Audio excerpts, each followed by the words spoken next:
We meet today to consider the nomination of Saule Omarova to be the Comptroller of the currency. Congratulations to Professor Omarova for being nominated to this important role. Welcome to the committee. Welcome to your friends and families watching from home. Friends and family watching from home. I applaud the Biden administration for this historic nomination. Professor Omarova will be the first woman, the first person of color, the first immigrant to serve as the Comptroller of the currency. She's one of the most qualified nominees ever for this job. She's widely regarded as a leading expert on banking law and policy. She holds a doctorate from the University of Wisconsin at Madison and a law degree from Northwestern. She's taught at the University of North Carolina, Senator Tillis at Chapel Hill, and at Cornell University. She served as a senior advisor to the United States Treasury under a Republican administration. She's worked at one of New York's most prestigious banking law firms. Excuse me, she's an accomplished researcher and writer and has published dozens of works on topics critical to our understanding of the financial system.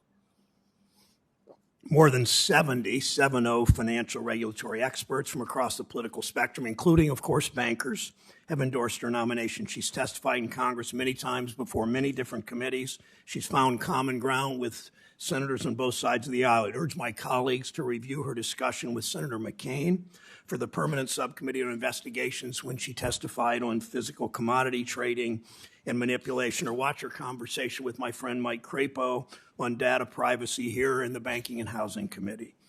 These are the serious policy conversations of a thoughtful, balanced professional. Some Republican senators have decided this job should not go to the most qualified candidate. Despite her unquestioned expertise and her bipartisan record, they've worked with their powerful friends in this town to degrade this confirmation process. Just a week after news of her nomination became public, the Wall Street Journal ran an op-ed, or maybe more accurately, a hit job. Signing Senator Lumsden. See, the Wall Street Journal, they even talk over me when I'm trying to talk. They highlighted she went to Moscow State University. They highlighted she received a scholarship named after Vladimir Lenin, neglecting to mention that pretty much everything in the 1960s, 70s, and 80s in the Soviet Union was named after Lenin. Besides, there was no Milton Friedman or Ronald Reagan scholarships available. They made outlandish, unfounded claims based on where she grew up. They say she believes the Soviet economic system was superior to ours. False. They accused her of wanting to establish communism rule over banking here in the United States. False again. The Wall Street Journal neglected to mention she renounced her communist citizenship and became an American. They neglected to mention she started her family here. They neglected to mention the deep ties she has to American universities where she studied and worked. They neglected to mention her patriotic service to her chosen country as the United States Department of the Treasury under President George W. Bush. Escaping communism, moving to America for a better life, embracing American values or hard work and public service. What could be more American than that? Only a few days after the op-ed was published, the ranking member piled on. He requested that Professor Omarova supply the committee with a paper that she had to write as an undergraduate. To be clear, this committee never requires anyone to submit unpublished undergraduate work as part of the nominations process. I don't remember any nominee who faced a similar request, nor do I think that what college kids write is generally a good guide for their policy views 3 decades later. So staff sitting behind me in both parties can breathe easy. If you aspire to a presidential nomination, you won't need to turn in your sophomore book reports in the Scarlet Letter. Not only did the ranking member request the paper, he put out a press release to tell the world that he was requesting this paper. He went out of his way to mention the same Lenin scholarship that the Wall Street Journal did. He liberally sprinkled the words Marx, Lenin, Moscow, Russian throughout, a total of 12 times, a dozen instances of guilt by association. And then he sent another press release. Since then, he and other Republican senators have taken to the floor to repeat these vile attacks that suggest this nominee doesn't share our American values. They have a formula. Start with a passing and inaccurate reference to her academic work. Distort the substance beyond recognition. Mix in words, Marx, Lenin, communism. End with insinuations about Professor Omarova's loyalties to her chosen country. That's how Republicans turn a qualified woman into a Marxist bogeyman. We know that some people in Washington have been calling their political opponents socialists and communists for years. I'll let Professor Omarova tell her own story, but I'd venture to guess that those words ring a little differently to those who've experienced communist oppression firsthand. We know that a shadowy political group funded by former Trump staff has been fomenting these personal attacks and pushing radical right-wing news sites to spread misinformation. These inflammatory insinuations continue to stoke the unhinged rhetoric that has poisoned our politics. Now we know what happens when Trumpism meets McCarthyism. It's a cruelty no person should experience. Professor Omarova and her family suffered generations of oppression under a communist dictatorship. She worked hard. She went to the best school she could in the United States. She became an American citizen. She started a family. She spent her career to give more Americans the opportunities that she was denied behind the Iron Curtain. That hard work got her where she is today. Just think about that. A Kazaki kid growing up in Soviet Central Asia. 30 years later, she sits before the Senate as the president's nominee for Comptroller of the currency. Imagine that. She embodies everything we should celebrate: the fighting spirit that makes this nation great, the tenacity to strive for a better life, the openness and the opportunity of America that attracts the best minds from all over the world, from every kind of background. From growing up in the Soviet Union to escaping to build a new life here, to her enduring this last month of personal attacks with the dignity that she possesses, Professor Omarova has demonstrated the strength and independence she'll need to be a fair, impartial, and tough comptroller of the currency. She has both the private industry and the public policy experience to prevent a repeat of the financial crisis, a crisis that cost millions of Americans their homes and jobs and shuttered hundreds of community banks for whom she has fought. The Leadership Conference on Human and Civil Rights, the Center for Responsible Lending, the National Urban League, Unidos US, National Fair Housing Alliance, the National Community Investment Coalition. All these organizations have written a letter demanding a stop to these despicable attacks from their organizations on this nominee. I've worked with all of you in this committee, Republicans and Democrats alike, the new members and the more veteran members. I'd hope you'd all have a sense of decency today and moving forward. I expect my colleagues to treat Professor Omarova with the dignity and the respect she deserves.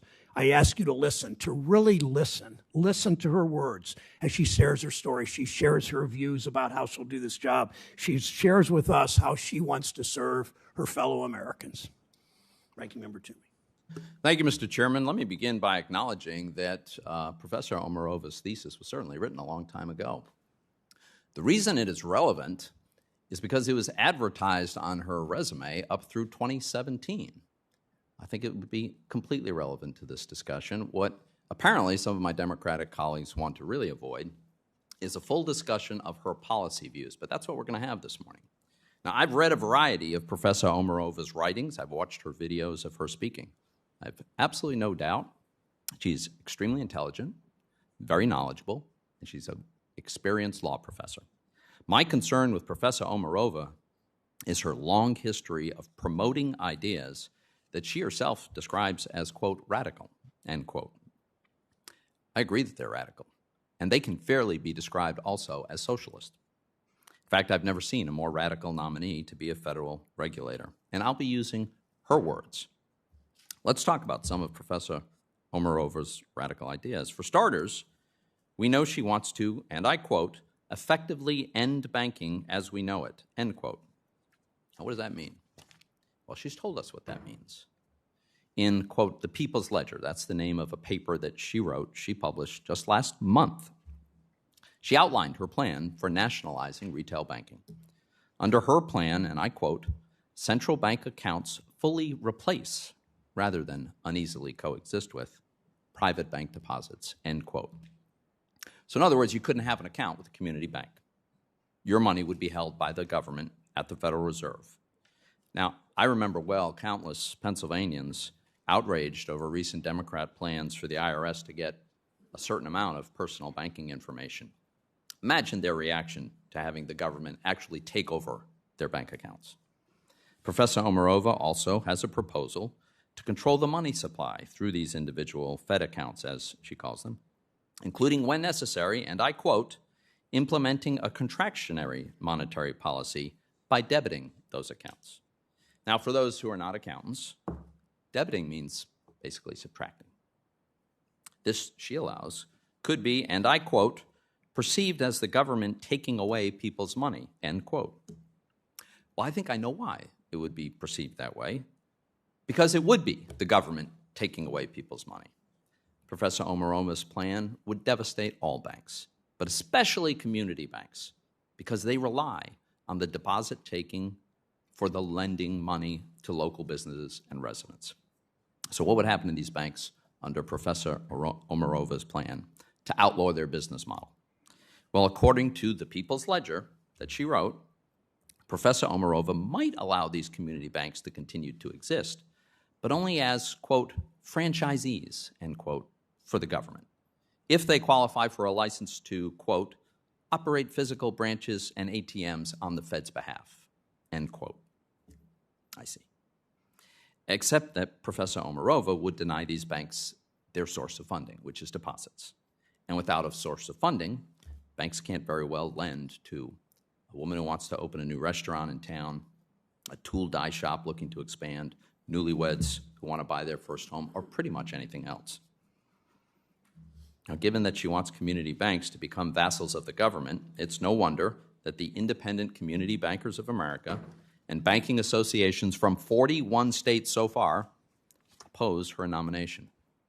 As Ricky Leal, Senior Vice President at First Community Bank in Texas, stated, and I quote, the entire theory in banking, especially local community banking, is based on gathering up deposits from the local community and loaning back out into the local community so that those dollars are cycled through and stay local. You'd lose all that. A world without the local deposit, it would change banking as we know it, end quote. But of course, that's the idea. Professor Omarova says, again in the People's Ledger, that one reason she wants the Fed to become everyone's bank is to, and I quote, maximize its capacity to channel credit to productive uses in the nation's economy, end quote. Now, it's troubling to ponder how she or anyone in government would choose to define productive uses in our economy.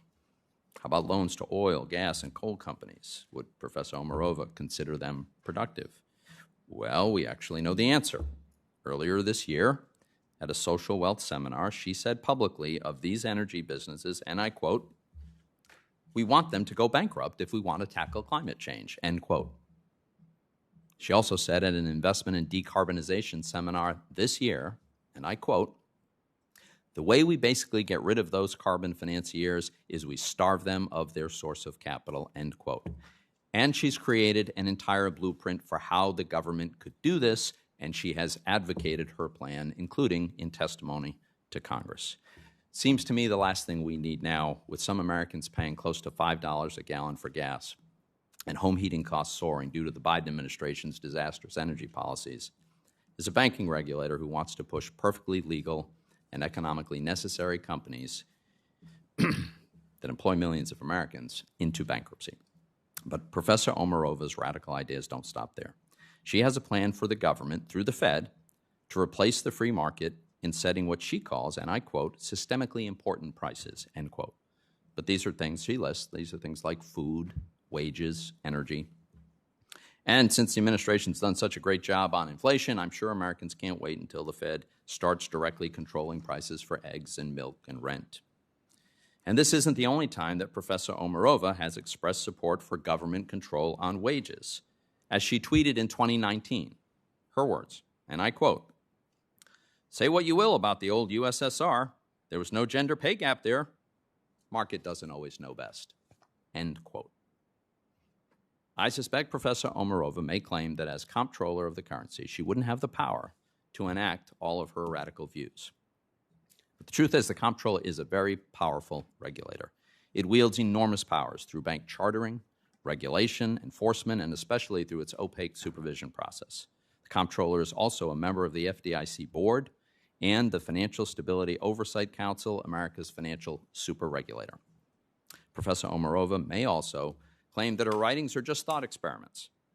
But for the last decade, she's been a consistent, forceful advocate for these radical ideas in her writings, in public statements, and in testimony before Congress.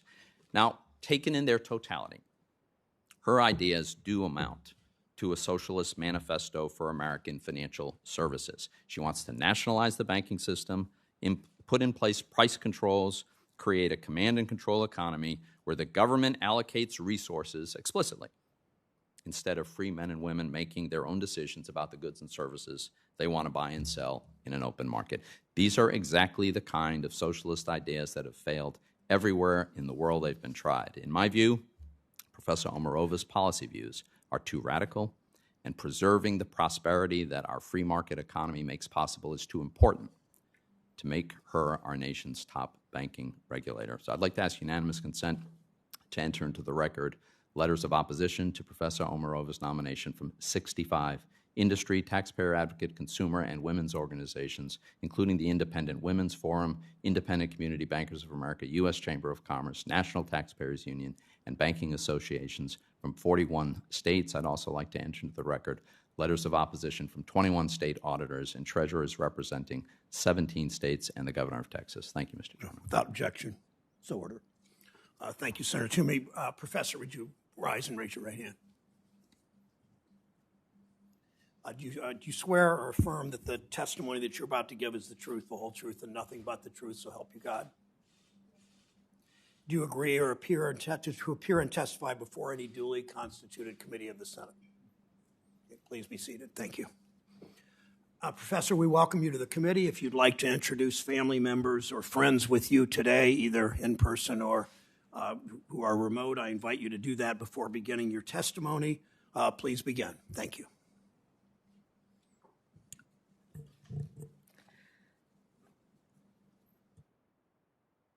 Sorry. Chairman Brown, Ranking Member Toomey, members of the committee, it is a great honor to appear before you today. Allow me to begin by thanking President Biden for the confidence and trust he placed in me by nominating me to be the Comptroller of the currency. I'm deeply honored for another opportunity to serve my country as I did under President George W. Bush. I would also like to thank my husband, my son, and my mother, and all of my many friends for their love and support throughout the years. I appreciate the time many of the committee members have taken to meet with me personally. And for those of you who have not met me yet, I am happy to have a chance to share with you who I am and what I believe in. I grew up in an all-women household under a totalitarian regime presiding over a failing economy. My mother, a doctor at a local hospital, worked long hours just to make ends meet. I was raised by my grandmother, a soft-spoken woman who was orphaned and barely escaped death when, in the 1920s, Stalin sent her entire family to Siberia. The crime for which my grandmother's family was killed was that they were educated Kazakhs who did not join the party. That is why, to me, pursuing education and academic excellence was an act of defying political oppression and injustice.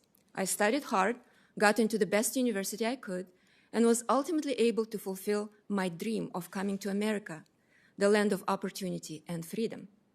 I came to the United States in 1991 with one suitcase and a $50 bill in my pocket. I fell in love with this country and its people from day one. That was the beginning of my personal American dream.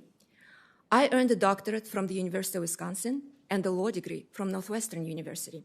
I practiced banking law at one of the top law firms in New York City and served in the U.S. Treasury under the George W. Bush administration.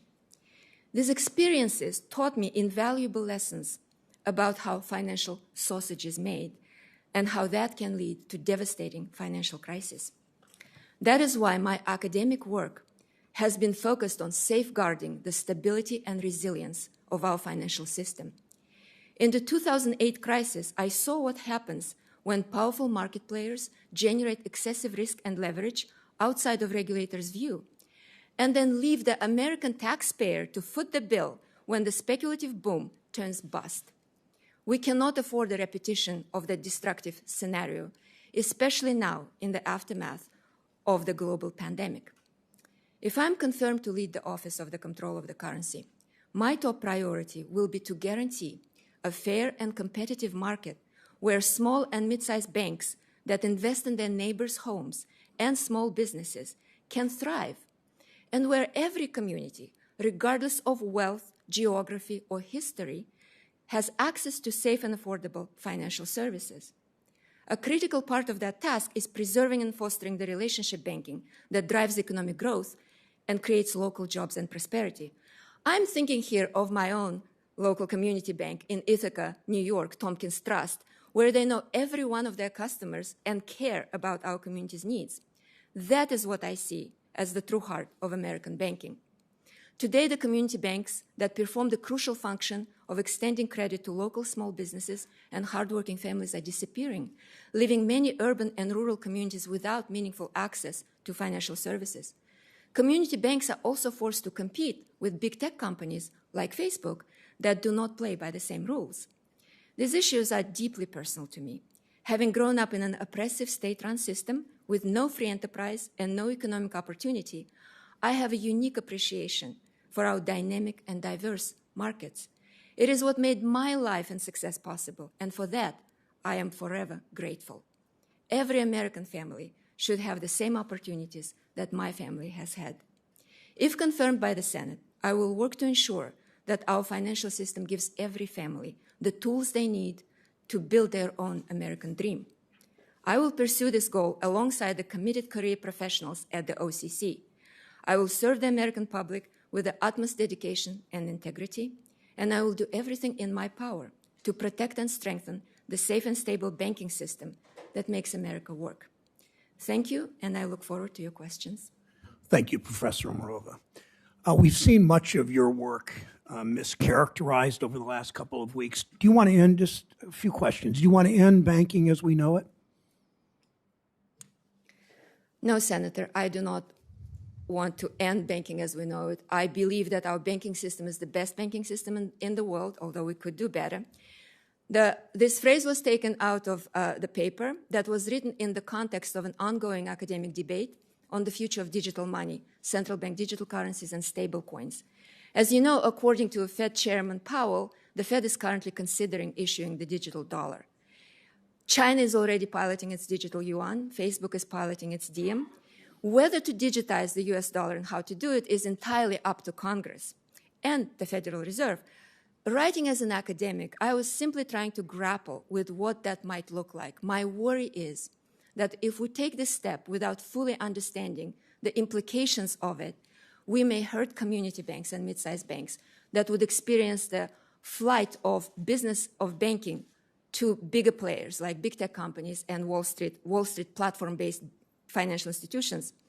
So I have never said that this particular proposal or the Fed accounts is the best solution that Congress should take or the only solution that Congress should consider, only that it might be one of the options Congress should consider. Thank you. One of the striking things to me about your writings is your support of community banks in a whole host of different ways. Let's talk about some of the other issues that have been brought up. Natural gas is a big industry in Ohio. Energy jobs are important in my neighbor state and the ranking member state. News reports have highlighted you're saying you want to bankrupt oil and gas companies. Do you want to do that? No, Senator, absolutely not. That was a poor phrasing. I admit to it. I do understand that energy companies are a very important part of our American economy. Millions of Americans work in the energy sector. But in recent years, we've seen many instances where especially small energy companies have experienced hard times and even went bankrupt, leaving workers with nowhere to go. So what I was actually saying in that particular presentation is that we need to think collectively about finding new ways of helping workers in this sector to transition to higher paying jobs if we're looking into the future and the rise of new technologies. Thank you. I want to ask you about the personal attacks that you faced, unprecedented as far as I've seen, to a nominee in front of this committee. Your biggest critics can't help but mention you were born in the Soviet Union and attended university in Moscow. When did you become an American citizen? I became an American citizen in 2005.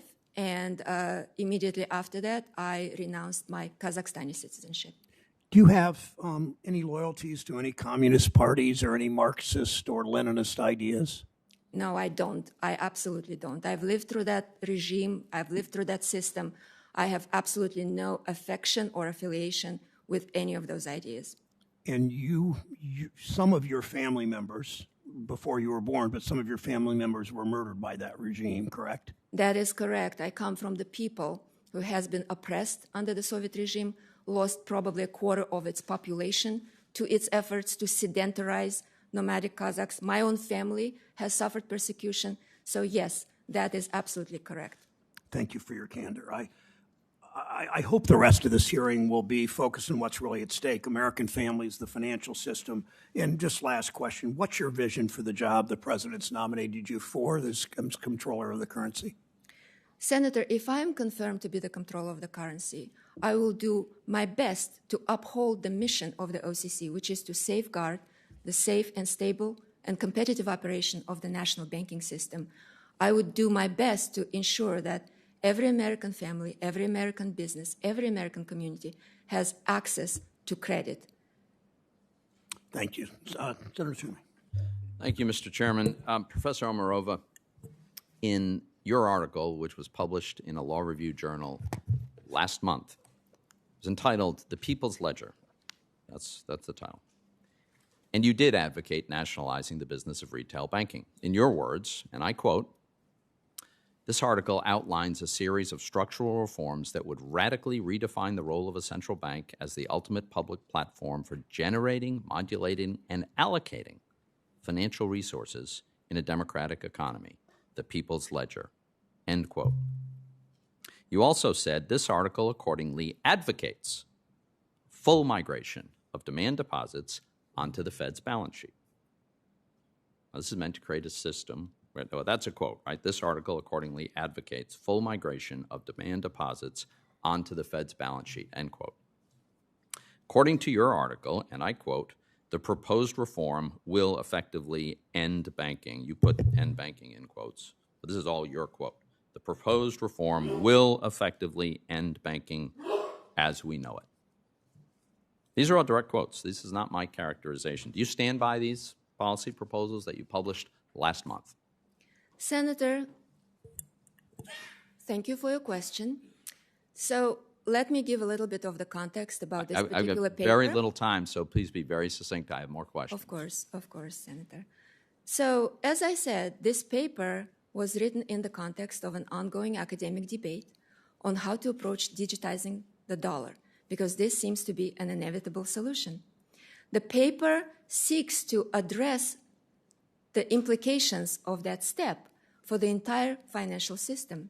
The particular phrase that has attracted so much attention was actually my quoting a title, the title of a book that somebody else wrote about fintech effectively ending banking. My concern is the phase that's more disturbing to me isn't necessarily ending banking as we know it, although that's exactly what would happen, but it is your phrase in which, and I'll quote again, "This article accordingly advocates full migration of demand deposits onto the balance sheet." I read a lot of this paper, and it is clear to me that you are not referring exclusively to a central bank digital currency. You're talking about all demand deposits going to the Federal Reserve. Now, are you now saying you're no longer for that? Senator, what I'm trying to clarify here is the problem this paper was trying to solve. The problem this paper was trying to solve was the fact that if we allow digitization of currency and the issuance of central bank digital currency without thinking through its implications, community banks and mid-sized banks will be put inherently in a losing position. But Professor Omarova, you've advocated that they lose all their deposits. And then you acknowledge that that means they wouldn't have the resources to lend money. And so you've constructed this whole mechanism whereby they could go to the Fed and get funding to make the loans, provided that they made loans in a fashion that the Fed approved of. I mean, that's the short version. Let me go on to another quote. Because this is right from that very same article published last month. You said, and I quote, "In principle, Fed accounts can be made available as an alternative to bank deposit accounts upon a person's request. As explained below, however, the more effective option would be to transition all deposits to the Fed." That sounds pretty straightforward. When you use words like advocate, and you talk about the proposal, and you talk about a preferred option, it sounds like that's what you were for. Are you no longer for those things? Senator, being a legal academic, there is a particular way we write our ideas. Unlike economists, for example, we cannot simply claim it's an assumption and there is a model. So having said that, I just want to clarify, my job as an academic was to expand the boundaries of the academic debate and outline potential options for Congress to consider. This is entirely up to Congress whether or not to go that route. Sure, of course, ultimately. But this is what you recommended, and it doesn't seem to be a coincidence that every one of these thought experiments or academic ideas, every one of them, involved dramatic expansion in the power and control of the central government to allocate resources to control banking, and a corresponding diminution in the freedom of individual Americans and institutions. That's the common theme that comes up again and again and again. You use words like advocate, your preference. I mean, to suggest now that, well, maybe you're not really for these things, it's just hard. It's hard to believe this. We'll have more time in the second round, but I want to underscore the powers of the Comptroller of the currency are enormous. Powers to decide who gets to open a bank account, who doesn't, what kind of loans can and can't be offered. The opportunity to exercise a radical ideology through the powers of the Comptroller of the currency are chilling. Thank you, Mr. Chairman. Senator Reid from Rhode Island is recognized. Thank you very much, Mr. Chairman. And I want to join the chairman in recognizing the skill and the insights and the preparation of Dr. Omarova. She's qualified for this position. I, too, am disturbed by the personal attacks. They're a diversion, really, from the issues that we have to raise, and I hope we can raise here because they're serious. Dr. Omarova has seen the banking system from about every angle you can think of, from a prestigious New York City law firm in which I assume, Doctor, you represented banks. Is that correct? Yes, we have represented some of the biggest financial institutions. Yes, and they were, I'm sure, very pleased with your representation on their behalf. I believe so. Yeah. And then also with the George W. Bush administration, and I don't think, I don't know former President Bush that well, but I don't think he was in a habit of appointing Marxist, socialist, Leninists to public office. So that, I think, is another aspect of this. And just a comment, I think I'll commend the ranking member. I think his comments and his questions are very insightful. But one of the things I think the bank industry does with regularity is if they don't like provisions in a particular regulator, they change their charters. There are so many community banks that are state chartered that are not governed by the Comptroller of currency, and has also indicated, too, any type of significant change would require statutory, would require this Congress to agree. The articles that have been discussed, and you've, I think, tried to put them in context, is we face a extraordinary shift with respect to digital currencies, with respect to all of these factors. And there is a possibility, because they're virtually unregulated now, that private companies unrelated to the Federal Reserve could start essentially setting our monetary policy. Is that the context of your academic pursuit? Yes, Senator, you are absolutely correct. This is exactly the context for my academic pursuits, particularly with respect to the digital currency and potential options we or Congress might take in this direction. My concern is that digitization of the dollar would give an inherent and inerodable structural advantage to large players like Facebook and other big tech companies. So whether or not community banks survive depends on what you, senators, decide to do to protect them. My academic work was driven purely by the desire to give you a greater range of options, potential alternatives to consider, like I said, I do not presume that any of the proposals I've made is the only proposal or the best proposal you should consider. Now, we are in the midst of the revelations about Facebook's operating procedures, et cetera. And it's quite possible, given the current context of laws, not just in the United States, but internationally, that Facebook basically could design a digital currency, could operate to the extent that it's so much in use. In fact, I think Tesla for a while was experimenting with using digital currency to buy cars, that the U.S. dollar becomes something that can't be used to regulate our economy.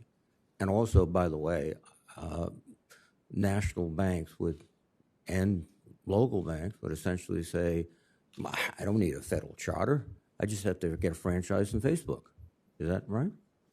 That's absolutely correct. This is the scary scenario that I think everybody should take seriously these days.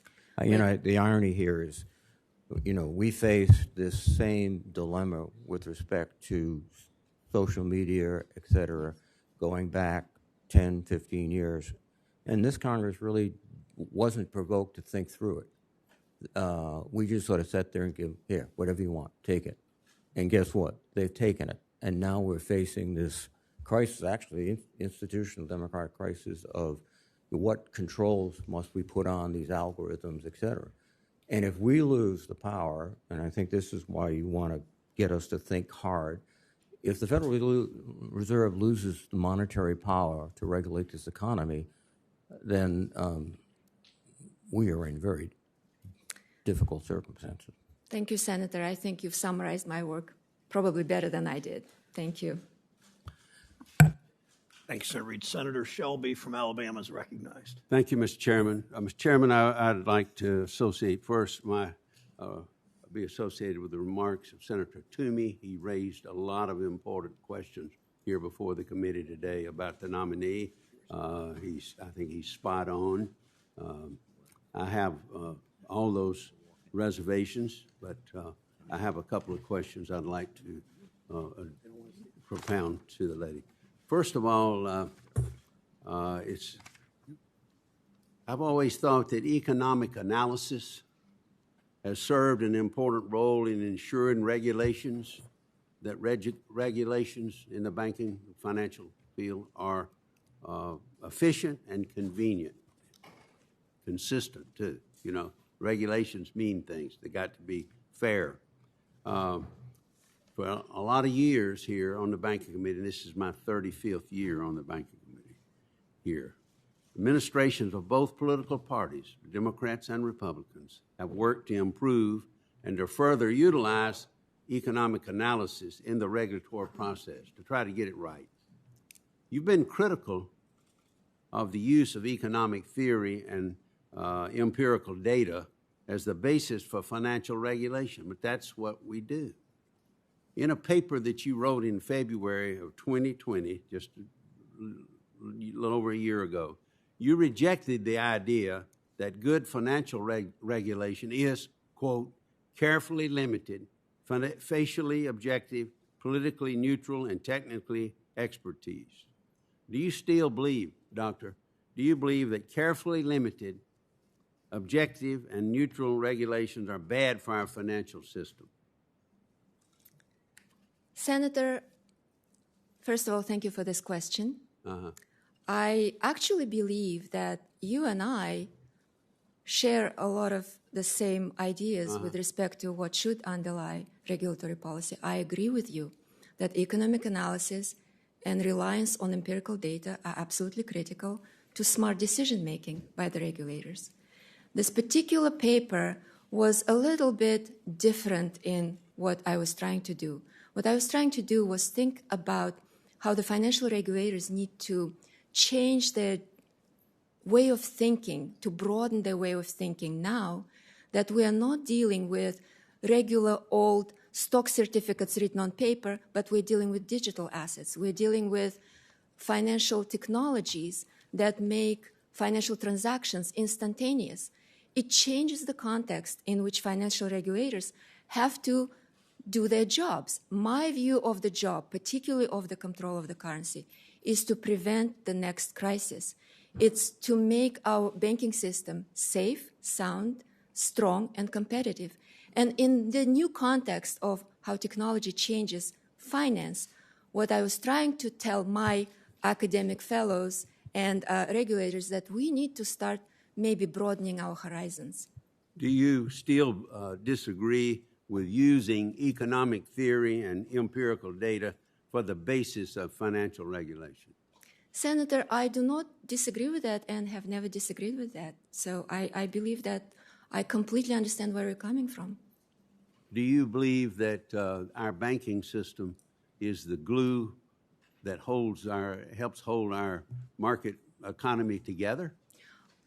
Senator, I'm so glad you asked me this question because it gives me an opportunity to reiterate.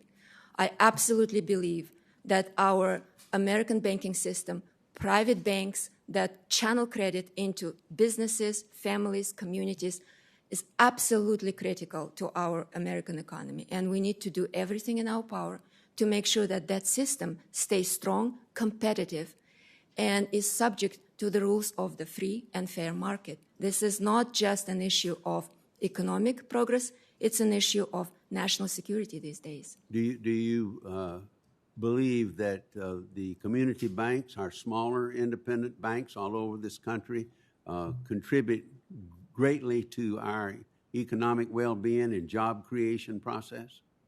Senator, I absolutely believe in that and I agree with that. I will never forget, if I may, when I came to America in 1991, I will never forget the first time I opened a checking account at the University of Wisconsin Credit Union, and holding that checkbook in my hand was the symbol of economic autonomy and freedom. And I would not want people of America to lose that. Some of your testimony here today is in contrast to a lot of your published writings, and that's troubling to me. I'm troubled by your nomination. I know you've got a great story personally, and you're academically qualified. I understand that, but I don't think you fit in this job. I'd hope that that nominate you for some other job that you'd probably be more qualified for. I cannot support you for Comptroller of the Currency. Thank you, Mr. Chairman. Senator Menendez from New Jersey is recognized. Thank you, Mr. Chairman. Dr. Omarova, a lot has been said about your background. Let me ask you, my understanding is that your grandmother was orphaned because Stalin sent her entire family to Siberia and they died there. Is that true? That is absolutely true, Senator. And what did that teach you about the communist system? What that taught me about the communist system is that it is oppressive, it doesn't care about human beings, and it kills its own citizens for no other reason but a refusal to follow what an oppressive state government ideology tells them to do. What that taught me also is that in that system, you do what you have to do to survive, so you can fight against it. I chose to come to this country. I chose to become a U.S. citizen. And in everything I do, no matter how people may interpret my academic work, my one goal is to make this country better and stronger so we can never have a repetition of that communist system anywhere in the world. Yeah, I think only when, as my parents came from a communist system, only when you live in such a system can you understand what is necessary to survive. But you seek to ultimately revolt against it in every way you can, and those have different manifestations to it. It also teaches us that under such a system, freedom of thought, academic thought, is not something that is truly free. Is that true? That is absolutely and true. So when you are pursuing academic thought, it is a question of exploring out of the box. It does not necessarily mean that such thoughts are, at the end of the day, the pragmatic thoughts that you would put into place if you had the power to do so. Senator, you're absolutely correct. I've lived for many years in a system where I was afraid to speak my mind. Everybody was afraid to speak my mind. Academic freedom, freedom of thought, freedom of speech are something that I value incredibly deeply and personally in this country. Let me ask you something that would be specific to your job. The Community Reinvestment Act is an important civil rights law. I hope upon your confirmation that you work on a revamped CRA rule that will deal with some of the challenges we have with minority, small and mid-sized business owners' lack of access to credit, a problem particularly evidenced in minority communities hit disproportionately hard by the pandemic. What changes do you think the OCC should implement to ensure that banks through the CRA are better serving minority businesses? So thank you, Senator. I agree with you that the Community Reinvestment Act is a critical civil rights era law, and I'm glad that financial regulators, banking regulators, including the current acting comptroller of the currency, are working together on modernizing the framework for assessing the performance of our banks with respect to channeling credit into low and moderate income communities, communities of color, rural areas, and other current banking deserts. If confirmed as the comptroller, I intend to take the CRA performance and the implementation of the newly revamped rule very seriously. The OCC's primary toolkit is, of course, supervision. And I would want to talk to the professionals at the OCC about what they see as the key issues on the ground that stand in the way of making sure that our banks fulfill their CRA duties properly. Right. And then finally, I think maybe some within the financial institutions who oppose your nomination is because you're not from the same old boy system, and therefore are concerned about how you might ultimately regulate. There have been some of the biggest high-profile scandals at banks like Wells Fargo. These scandals not only cause direct harm to consumers, they erode trust in the financial system, and the old boy system seemed to have let them do exactly that. If confirmed, how would you improve oversight of large financial institutions to prevent such scandals and risk as these that have been talked about? And do you believe that when examiners are embedded in financial institutions, they run the risk of becoming too familiar with the institution they regulate, resulting in regulatory capture? Yes, thank you so much for your question. I think it's a very important issue. I have deep respect for bank examiners at the OCC and other banking agencies. I realize how hard that job is.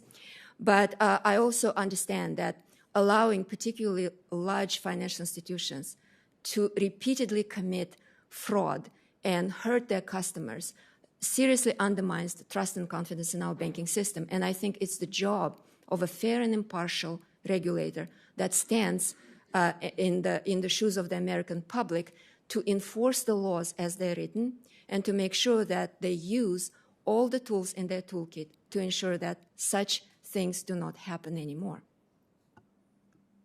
Thanks, Senator. Senator Crapo from Idaho is recognized for 5 minutes. Thank you, Mr. Chairman. And Professor Omarova, as has been reviewed today, you've written on numerous topics and have frequently used the word radical to describe your own policy ideas. You've advocated for policies that would remake our entire financial system, such as advocating for government allocation of capital and credit through transfer of banking functions to the Federal Reserve, fully replacing private bank deposits, and in your own words, support policies that would effectively end banking as we know it. It's not surprising that the Independent Community Bankers of America have urged opposition to your nomination. Under your People's Ledger proposal, for example, community banks will be relegated to serving as representative offices of the Federal Reserve. Today, of course, they fund their balance sheets and lending operations primarily through FDI-insured deposits. The People's Ledger would make community banks almost wholly dependent on the Federal Reserve for funding through the discount window. And this funding would be contingent on the extension of, quote, qualified, end quote, loans in accordance with specified underwriting and other eligibility criteria. This could easily lead to the politicization of credit allocation, which is what I understand you advocate. This proposal is an anathema to community banks and our free market system. The core mission of community banks is support for small business and their households based on their knowledge and their borrowers and their communities.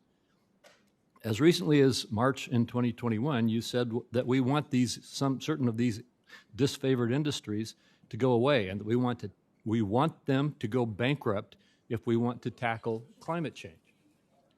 Today you said you didn't mean that phrase, but later in May of that same year, you proceeded to call for the debanking of these industries, saying the way we basically get rid of these carbon financiers is we starve them of their source of capital. Furthermore, you've proposed allowing the government to block credit to what you've called socially suboptimal industries. From your writings, we know that that includes the carbon industry, but I take issue with these statements. And I just don't believe that we should be encouraging our financial institutions or directing our financial institutions to bankrupt industries for political purposes. Let's not forget that the idea of controlling the allocation of capital is not new. In a recent administration, we had a project called Operation Choke Point, which sought to do exactly this. This time, one of its targets was the firearms industry. They were targeted by the federal government and the regulators and restricted in their ability to access banking services. Operation Choke Point was real, and it exceeded its legal limits. Professor, given your statements, how can we be confident that you won't pursue such radical actions as the head of the OCC and literally seek to starve legal and lawful industries of capital simply because they are viewed as politically unfavorable? Senator, thank you for asking this question because it gives me a chance to provide some context and clarify my statements. I'm not sure that's a correct characterization of whatever I said about the oil and gas companies as calling for debanking. It was not made in the context of what banks should or should not do. I believe in private allocation of capital, and I believe in the fact that it should be banks making decisions to which company to lend and on what conditions, subject to the regulatory and supervisory requirements that they do it prudently. And the OCC's job is not to meddle into specific decisions on credit allocation on the ground. And as a regulator, if I'm confirmed, I fully intend to follow the rules and the law as it's written. The OCC's job is simply to ensure that when banks make those decisions, that they fully identify, understand, and account for the risks they're taking. And that's my position. Well, you've just highlighted the point that I make. It's been suggested here that you can't achieve your objectives without Congress's approval. But under Operation Choke Point and other efforts that we've seen through the regulatory agencies, their power of supervision can be used without Congress's permission to allocate capital. And I just have a great concern. Do you believe that the firearms industry is a socially suboptimal industry? Senator, I do not think much of firearm industries. I believe that if I'm confirmed as the Comptroller of the currency, my job will be simply to make sure that all national banks are safe and sound, and they take into account all the risk factors when they decide to lend to one business or another business. That is not going to be up to me. My time has expired, but let me just say that is exactly the argument that was made under Operation Choke Point, that we can evaluate the risk of these socially suboptimal industries and through our supervisory power drive them out of their source of capital. And that is an incredibly dangerous concept for us to be building into our system. Thanks, Senator Crapo. Senator Tester from Montana is recognized. Yeah, thank you, Chairman Brown, Ranking Member Toomey, and thank you for being here today, Professor. I appreciate you putting yourself out there.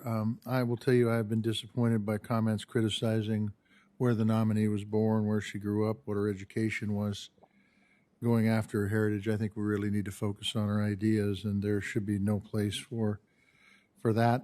Professor Omarova, I appreciate meeting with you earlier this week, and you have a compelling story. I am sorry that you had to face what I see as unfair and unacceptable attacks. I do, however, have some significant concerns about positions that you have taken, including as a witness before this banking committee related to our financial system, bank regulation, and on legislation related to the OCC. In my office, we discussed your opposition to a bill that I helped write the Economic Growth, Regulatory Relief, and Consumer Protection Act, which was signed into law back in 2018. You've described it as dismantling and weakening regulation and supervision. The OCC is responsible for enforcing, implementing, and overseeing provisions of this statute. So what specifically did you oppose about my bipartisan legislation? Thank you, Senator, for this question. I testified in connection with S-2155 to express my deep concern about inadvertently loosening the regulatory oversight of the largest financial institutions that engage in high-risk trading operations that do not necessarily follow the traditional relational banking model. However, as I said in my testimony, I was fully supportive, and I remain fully supportive, of tailoring regulatory requirements and lightening the regulatory burden on community banks and smaller banks that do not engage in such activity. Thank you for that. What do you consider a big bank? It is difficult to say in terms of the specific bright line asset size. I know that now it's the law of the land that anything below $250 billion is not considered a systemically important financial institution. Do you agree with that? I agree with that, yes. Okay, so you think big banks are the ones over $250 billion? I believe that a bank that has $2 trillion in assets, that's a big bank. And do you believe that S-2155 helped those banks? Yes or no will work? A yes or no will work. I heard you say earlier that you thought it helped the big banks. I think in indirectly it might have helped the big banks. Okay. This has been hit before on this committee, but I want to touch on it again. You've written that the private sector doesn't allocate capital well and that private capital allocation causes destabilization. Do you think that your National Investment Authority would do a better job at this? The National Investment Authority proposal is meant not to supplant or replace private allocation of capital, but to supplement it and provide an additional set of investment opportunities for private capital in the kinds of projects that naturally and rationally do not get funded in private markets because of their high risk or long-term to profitability. So it is to supplement, not to supplant. Yes.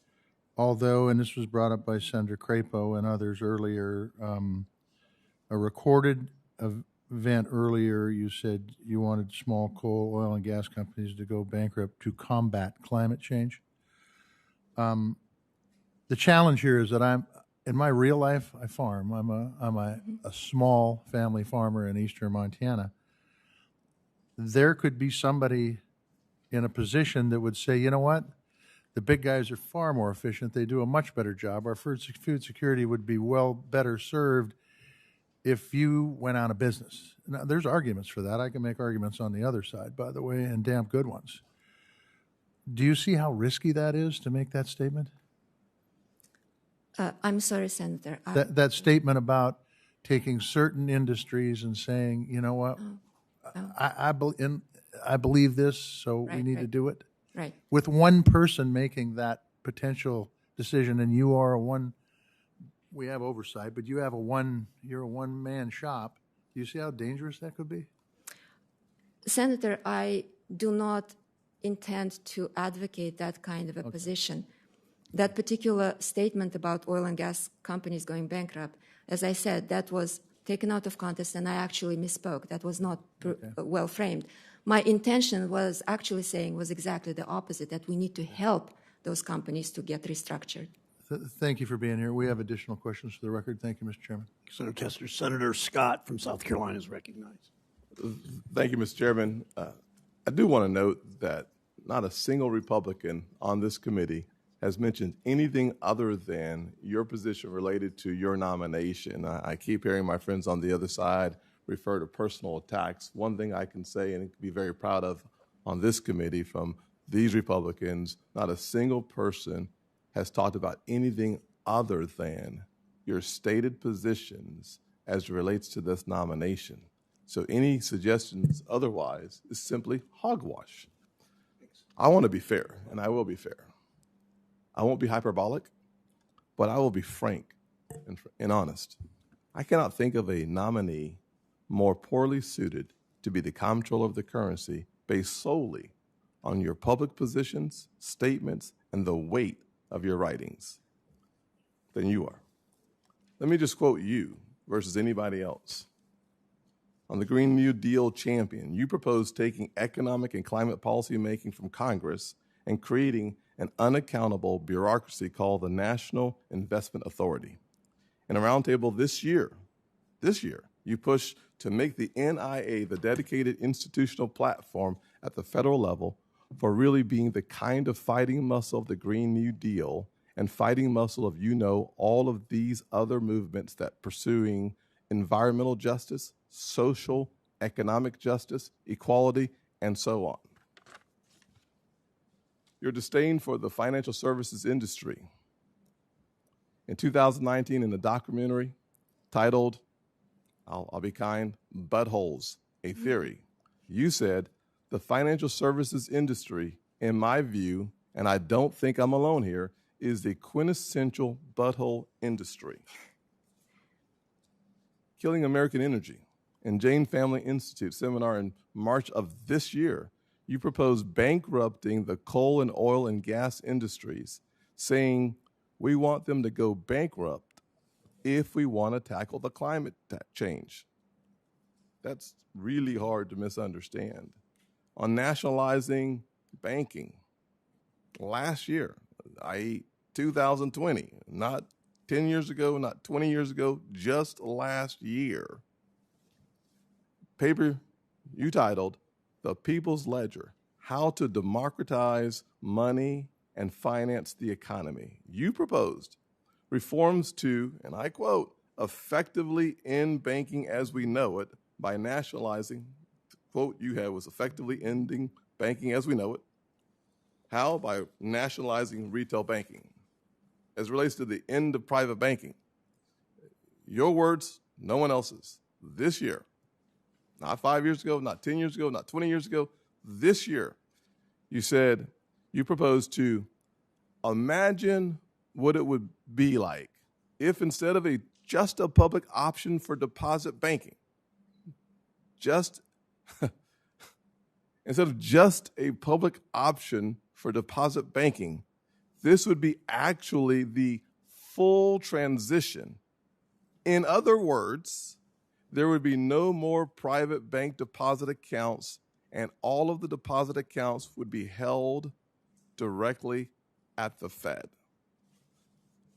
I want to say that one more time because this is what really, among all the other comments, it's quite disturbing. This is not a position that you took years ago. This is something that you spoke to this year.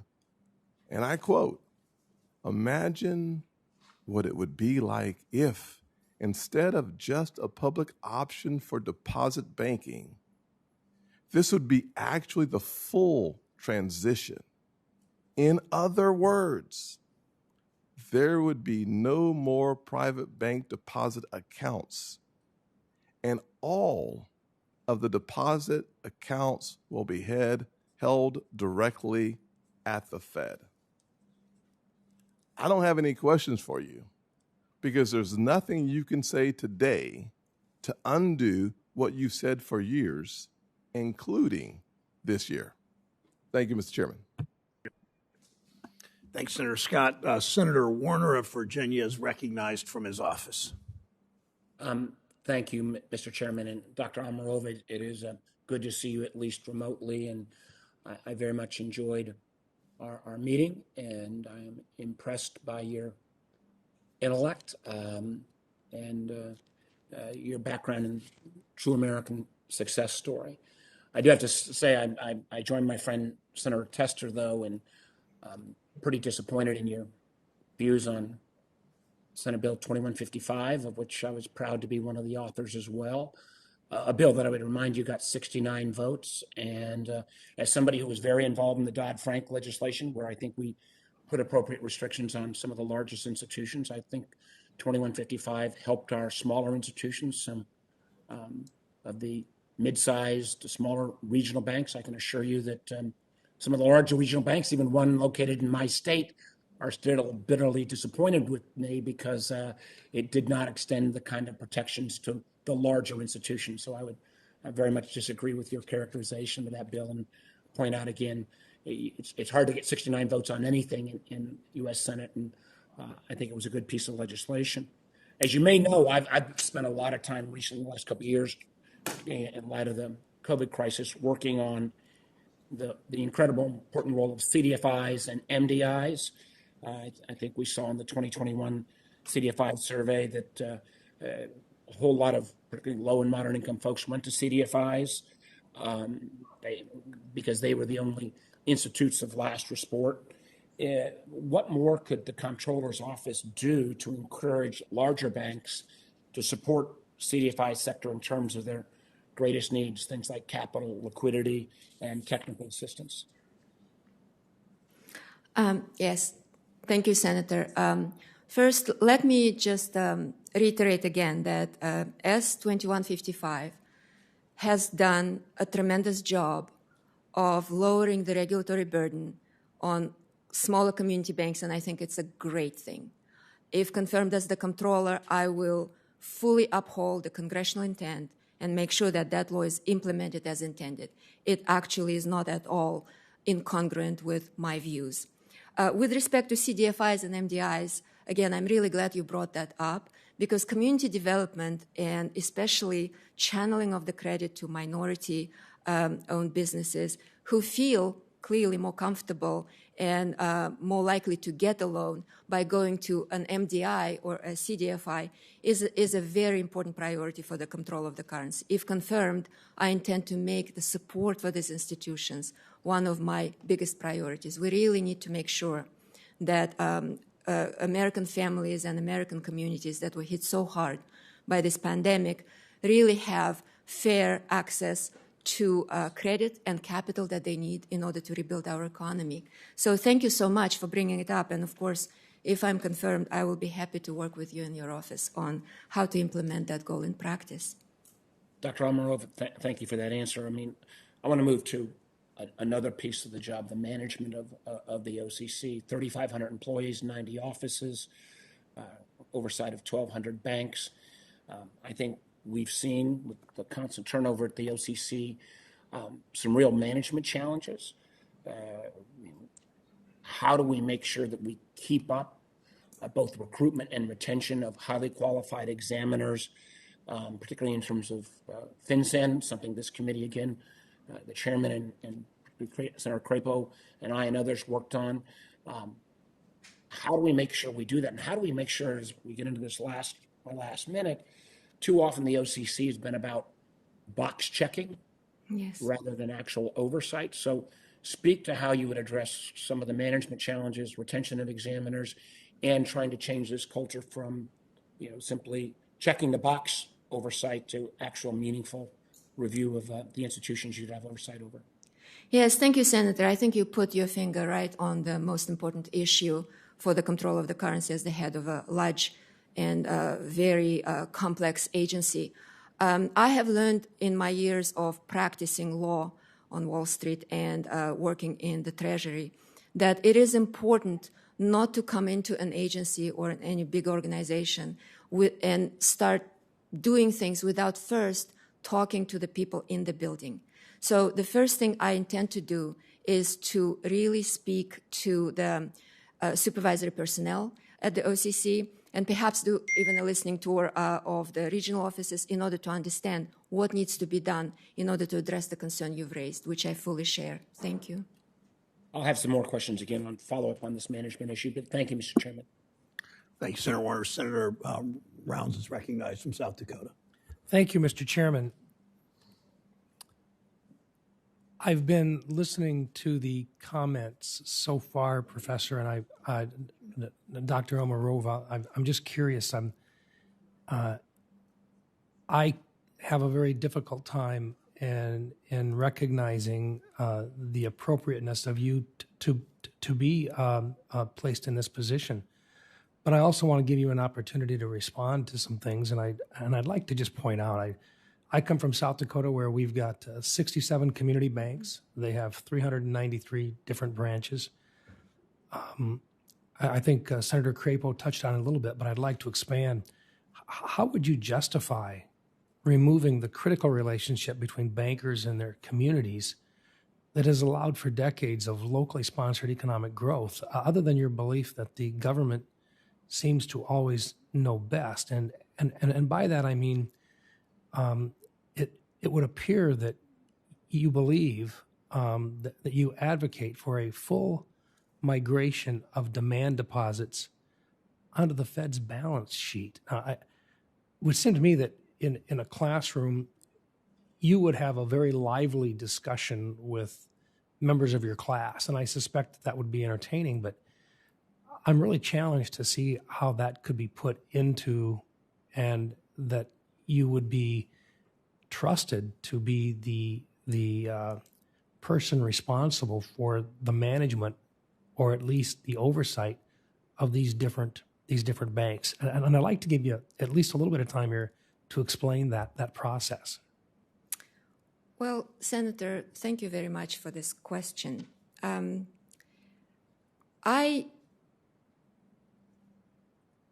find it difficult to explain what is a complex piece of academic work in simple, buzzwords, if you will. But I want to make one thing clear. I believe in the American banking system.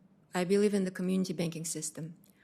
I do not think that whatever Congress decides to do with respect to digital dollar or Fed accounts, whether or not Congress chooses to go that route, whatever Congress chooses, I think it is absolutely critical to make sure that community banks and their role in the provision of financial services is preserved.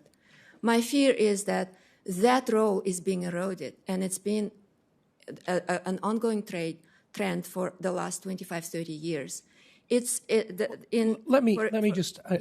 I want to hit on a couple of other items real quick. And I know that we're not professors up here, but you'd be responsible for working with bankers across the entire United States, and you clearly have scared the heck out of them.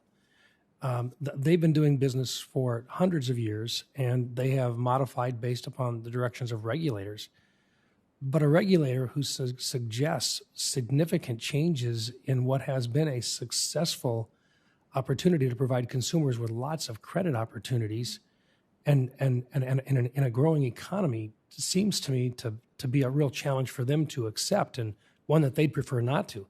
I do have a question, though, with regard to, you've discussed what would be, I guess, described as suboptimal social businesses, socially suboptimal activities of businesses. But I don't think we've had the opportunity to ask you what it is that you view as socially suboptimal activities.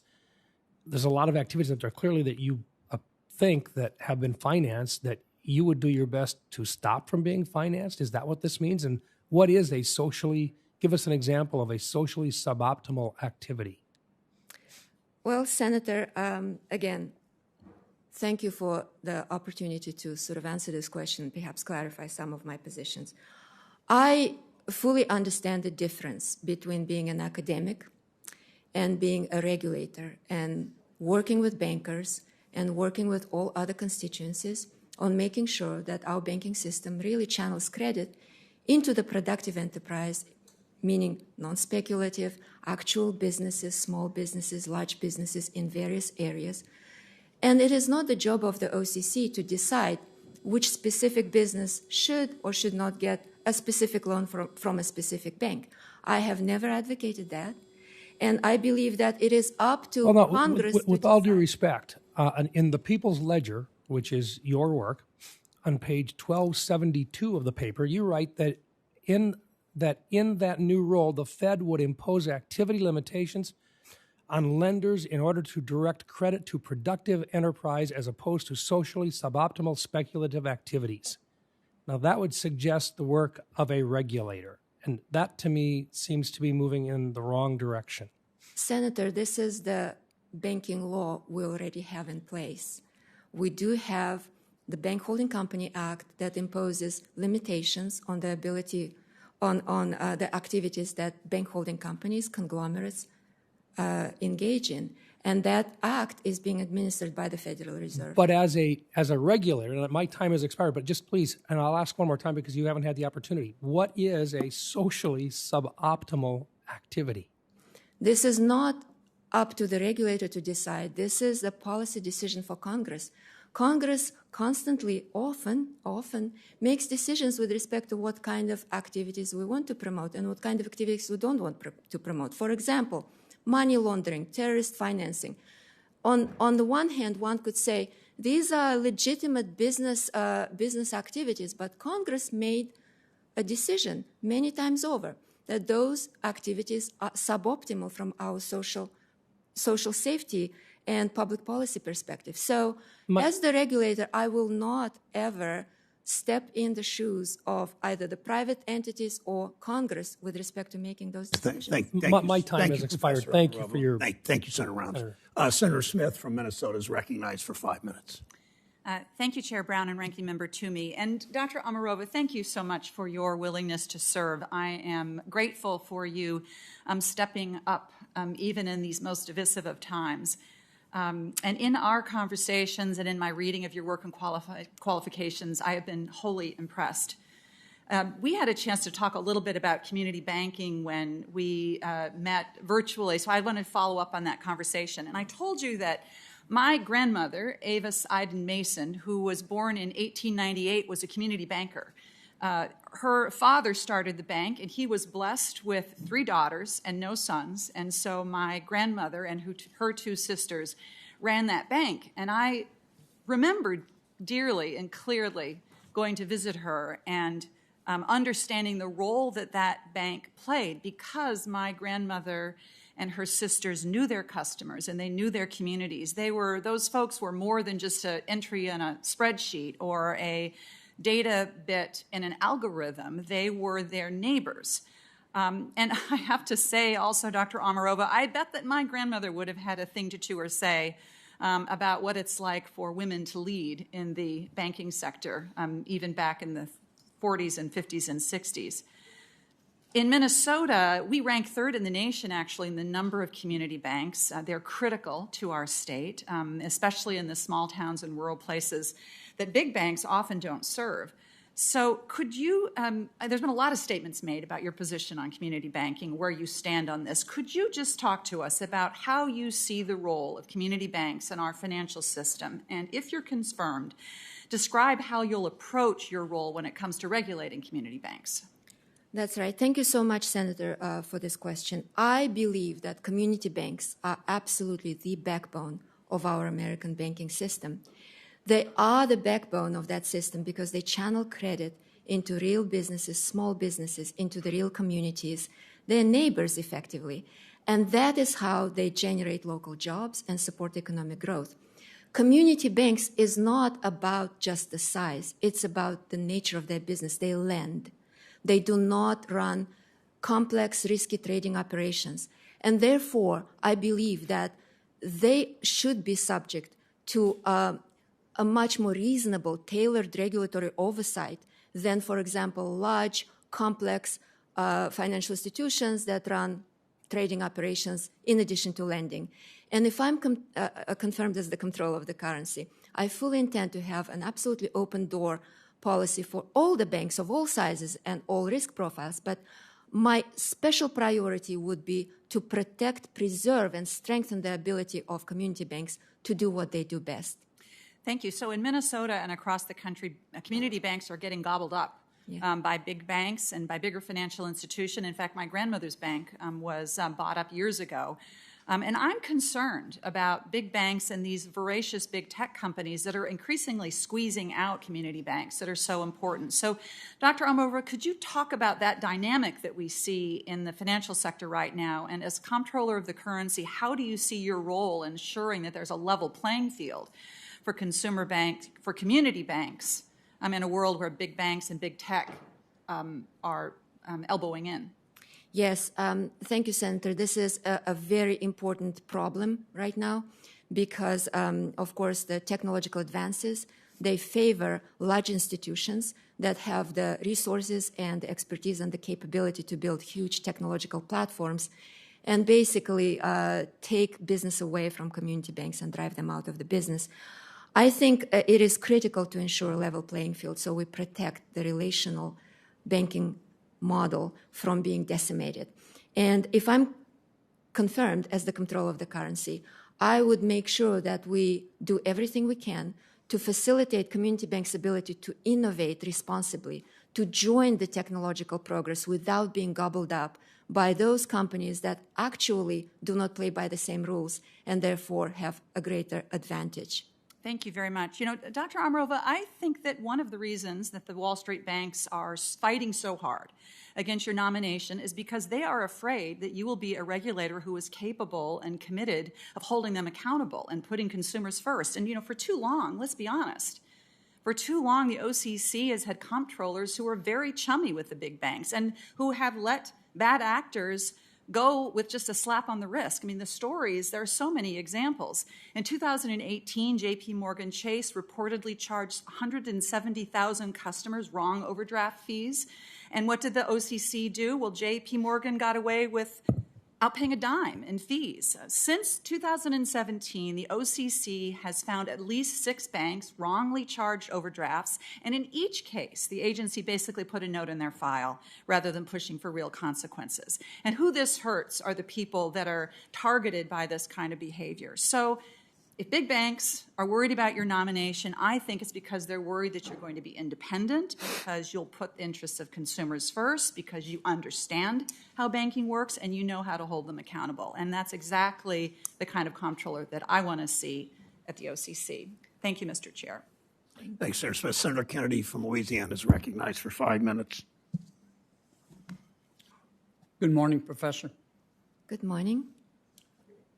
You used to be a member of a group called the Young Communist, didn't you?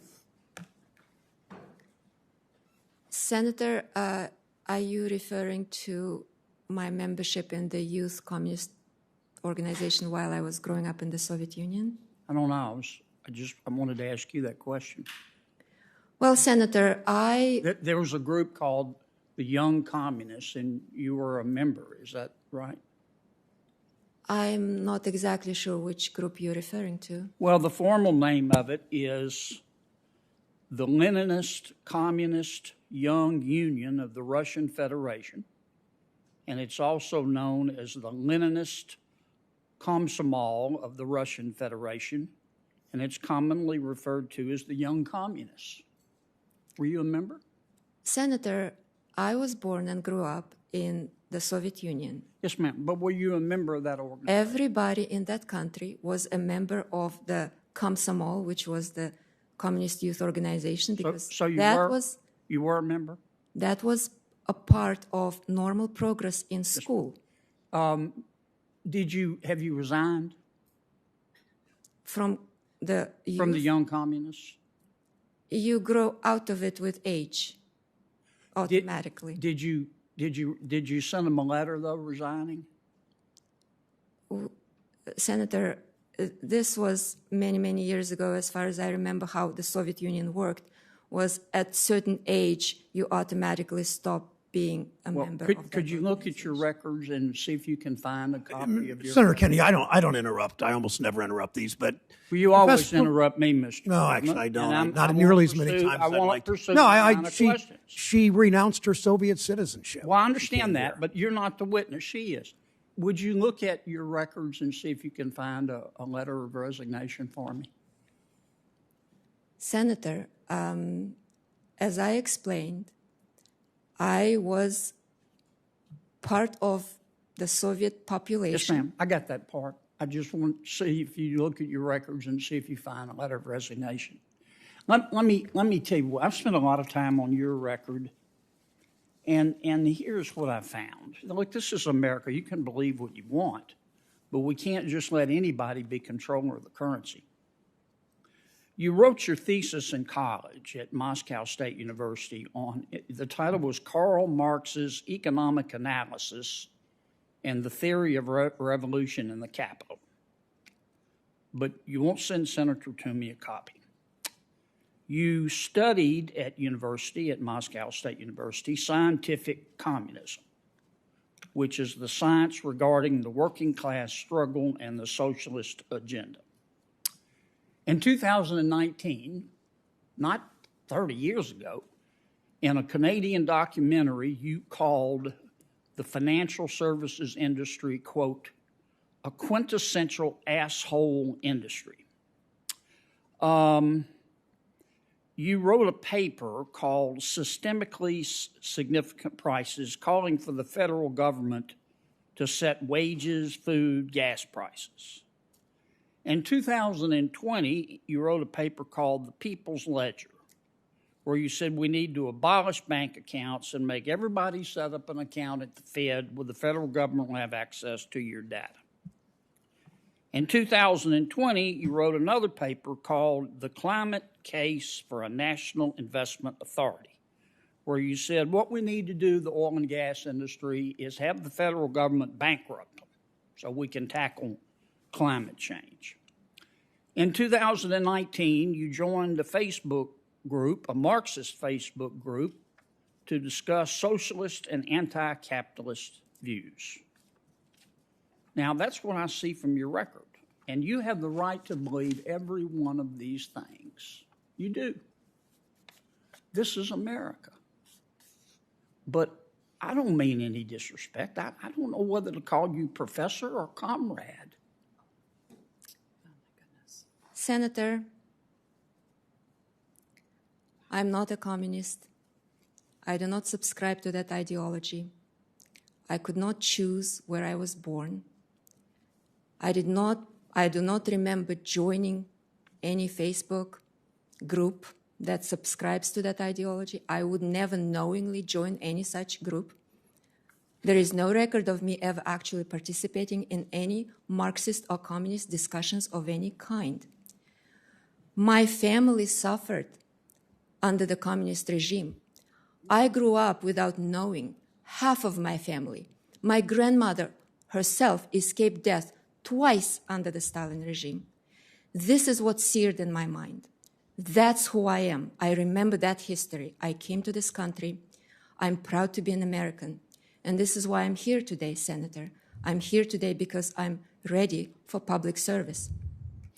Thank you, Professor. I checked with my staff, Senator Kennedy. I've never interrupted you or they believe anybody. Well, that's not their true, questioning. Mr. Chairman, and I'm entitled to ask my questions. And you were. I didn't interrupt you when you gave your introduction, and I don't like being interrupted when I'm asking my questions. Senator Kennedy, I heard. It's called senatorial courtesy. I understand that, and there's also senatorial courtesy. And you may disagree with me. But that's why you have 5 minutes and I have 5 minutes. Senator Kennedy, senatorial courtesy is also not doing character assassination. I heard Senator Scott. Well, that's your opinion. 30 minutes that's ago. Not my opinion. 30 minutes ago, I heard Senator Scott. But I'm entitled to answer questions without you interrupting me. You and I don't agree. I still like you. We're friends.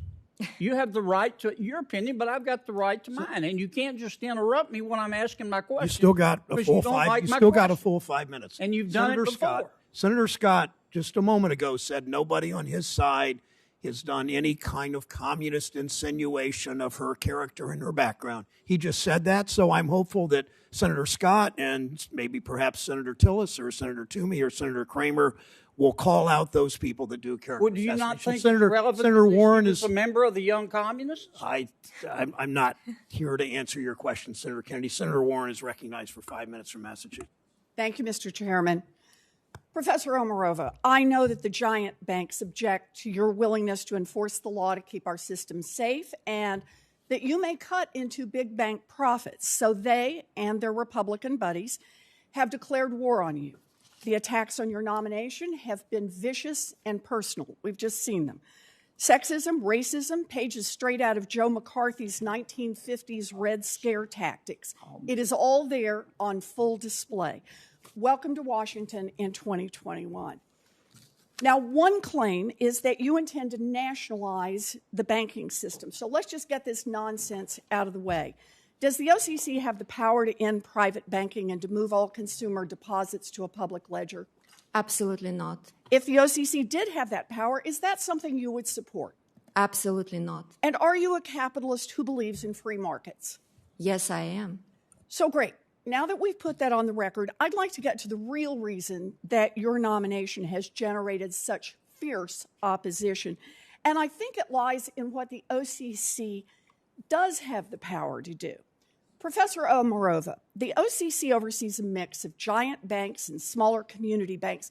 Now, the giant banks are flourishing and growing larger by the day, and big tech companies like Facebook are trying to move in, while many of the smaller banks are getting wiped out.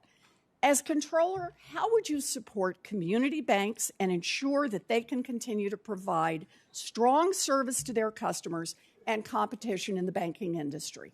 Thank you, Senator. If confirmed as the Comptroller, I would make one of my priorities to take a much closer look and subject to much closer scrutiny the ongoing trend of consolidation in the banking industry that leaves many communities without meaningful access to banking services on the ground. Well, part of supporting community banks' role in our economy involves a level playing field with their larger peers, and that means accountability for those big banks. So, Professor Omarova, when a giant bank like Wells Fargo repeatedly breaks the law and cheats its customers, what do you believe our banking regulators should do? I believe that banking regulators should use the tools in their toolkit to make sure that no bank, small or especially large, gets away with repeated violations of the law, especially when that hurts real families and real businesses on the ground. I think the fines should have a real bite. I think the executive compensation should be on the line for the big banks that continuously and repeatedly violate laws. Whoa, Professor Omarova, I think I know why you're being attacked so viciously. These banks want to avoid accountability, and they certainly want to avoid personal liability for their executives, and they're willing to do whatever it takes to block you. Opposition to Professor Omarova has nothing to do with her qualifications or her ability to do this job. Professor Omarova will be an honest cop on the beat. She will not grovel before powerful banks and big tech companies. This is a vicious smear campaign coordinated by Republicans who are doing the bidding of giant banks that want to keep gobbling up smaller competitors, want to keep ripping off their customers, and want to keep getting away with it. Wall Street feels threatened, so they have launched an ugly personal assault on a respected person who never sought the spotlight. It is disgusting, and anyone who participates in this malicious character assassination should be ashamed of themselves. Thank you, Mr. Chairman. Senator Tillis from North Carolina is recognized. Thank you, Mr. Chairman. Dr. Omarova, thank you for being here. I'd planned to spend my entire time providing or giving some questions. I probably will get to some of the questions that Senator Warner and Tester did on the Senate Bill 2155, but in light of comments made even by the prior senator, members of this committee, and certain members of the press, I want to make a few things crystal clear. Republican concerns with this nominee are directly tied solely to your extensive written record, period, full stop. With the exception of some of the comments that my friend and colleague, Senator Kennedy, made, I think that we've tried to focus on what we believe are legitimate policy differences and maybe academic differences. But an article ran yesterday in the New York Magazine claims that any opposition, and it's been said in this committee, to Dr. Omarova is modern-day McCarthyism. It's telling of the journalistic quality of the article, which purports to explain Republican opposition to you, that it only quotes Omarova supporters while failing to include a single interview on the record or a comment from a Republican member of this committee regarding our actual views. Comments and or innuendo made in the article, and even this hearing today, simply implies concerns with Dr. Omarova's nomination are due to, and I have to say, Dr. Omarova, you've said it yourself, to being an immigrant, a woman, and a minority, which I think are categorically false. I've hired women, I've hired immigrants, I've hired minorities, people of different gender identities, and I believe that many of my colleagues really reject that premise. Chairman Brown is reportedly livid that Republicans wish to ask about your written record and worldview, saying it's remarkable that we have stooped so low. I think it's remarkable that members of this committee are now chastised by the chair for expressing concerns over ideas repeated in numerous papers written by Dr. Omarova.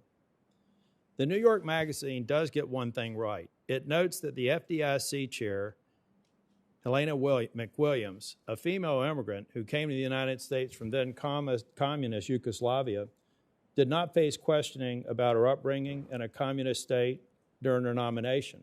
I have no intention of doing that either, nor have most of the members of this committee. That's because nothing in Chair McWilliams' prior career, speeches, policy writings indicated she would bring a central planning technocratic worldview to her position, as we infer from some of your writings and public statements. Dr. Omarova, on the other hand, has an extensive written record in that vein. I appreciate the New York Magazine's article helping clarify that point. As I did with Chair McWilliams, I will solely consider the content of your qualifications, your career, and your written records. And should Dr. Omarova feel that bipartisan reservations with her record expressed by sitting senators on both sides of the aisle are truly in her being an immigrant, a woman, and a minority, do you believe that to be the basis for any of the questions that have been asked of you today? Well, Senator, I am a woman, I am a minority, and I am an immigrant. That is who I am. I cannot speak to anyone's personal reasons or professional reasons. But you've at least said it. You've at least said it once that perhaps that was our motivation. But I think you'd be hard pressed to find any evidence today of that being the motivation of someone who may be concerned with your view, your academic writings, some of which you've said were just academic thoughtware, not necessarily something you wanted to put into practice. But I just don't see any basis for the so-called McCarthyism and the bias that members of this committee have suggested is our motivation. I'm going to go real quick. I am going to go to a second round. I do have a question about your thesis. I know that ranking member asked for your thesis about 7 weeks ago. It was not provided. It was not provided as of the deadline. It's been included on your resume since 2017. You said you forgot about it the day after you wrote it. But why is it that you have not responded to this committee and only recently said that it's because you can no longer find it? Sorry, Senator. So this was an undergraduate paper I wrote about 32, 33 years ago in a system where there was absolutely no academic freedom. We had to write what we had to write in order to get our diplomas. It did not reflect my views then. It does not reflect my views now. I never thought that it would be such an important thing 33 years later. So when I, in 1991, was packing my one suitcase to come to America, it simply did not even occur to me to look up some typewritten version of some mandatorily assigned paper. So I didn't bring it with me. It was never published. It was never meant to be published. Mr. Chair, just as a brief comment, for somebody who's lost family members in the time that she was young, for somebody who was growing up in Russia, I would think that some of the decisions that Dr. Omarova may have made back at the time had as much to do with survival as anything else. And so I don't have any concern with where she came from. You can't pick where you were born, and you chose the greatest nation on earth to become a citizen. My concerns are not with her background. I believe she did what so many people in the Soviet Union had to do to survive, but I have grave concerns with the policy positions and the idea that someone in such a powerful role could carry those forward and ultimately make them something that I believe could destroy the banking institutions in the United States. And I will be around for a second round. Thank you, Senator Tillis. The committee, there's a stop time of noon, so we'll play this out and hope we get to that. I understand what you just said. I mean, before calling on Senator Ossoff, I want to make clear the point of reference that you made about that paper. The committee only requires that nominees provide published writings. That's been the committee's practice for the 14 years I've been here, 13 years, or 14 years, and even Senator Shelby's, I think, for 30 years. She provided the committee with the required paperwork and then some. Did everything we required: 60 published writings, 120 speeches, 50 public statements. I'm not here to defend that. I'm here to point out that she did everything we ask, and the practice of the committee has not been that in the past and will not be. Ossoff is recognized from Georgia for 5 minutes. Thank you, Mr. Chairman. Dr. Omarova, congratulations on your nomination. And thank you for meeting with me several weeks ago to discuss your worldview and your priorities should you be confirmed. My first question for you is, can you please comment on the implications for fiat currencies of the latest developments in financial technology, such as, for example, the proliferation and evolution of cryptocurrency technology? Yes, thank you, Senator, for asking this very complex and very important question. I believe that now we are in the midst of a transformational period when the new technology has allowed the rise of digital currencies, particularly privately issued currencies, that offer a lot of potential benefits from the perspective of efficiency of payments, for example, efficiency of transactions in financial system, potentially increasing the level of financial inclusion because it's so easy and much cheaper now to transact in digital assets and digital currencies. All of that aside, it does raise a lot of issues with respect to the ability of our nation to maintain the dominant status of the US dollar in the global economy. Because the reason why we've been so far able to maintain that status, in addition to us, Americans, having the most dynamic and diverse and strong economy in the world, has been the fact that the Federal Reserve has been able to maintain the sort of the value of the dollar and to maintain the money supply in the economy so that our economy can thrive.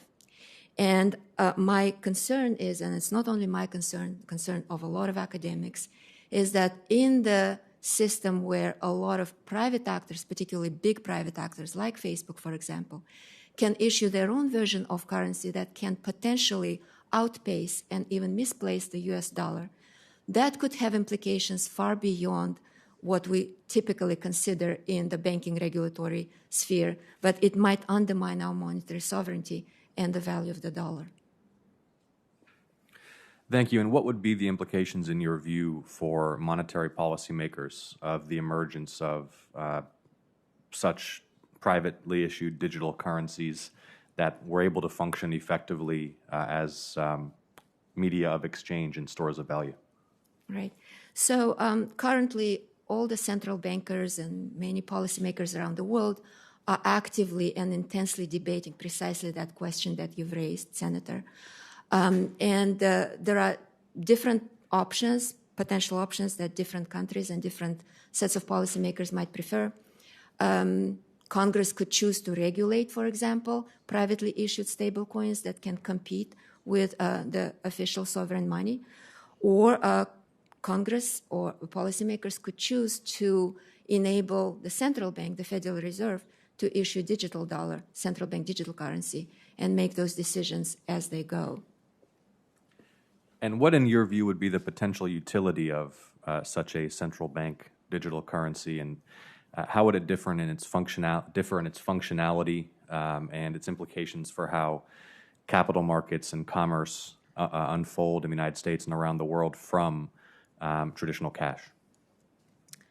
So, Senator, central bank digital currency, like any digital currency, would make a couple of things easier to achieve in the financial system than they are today.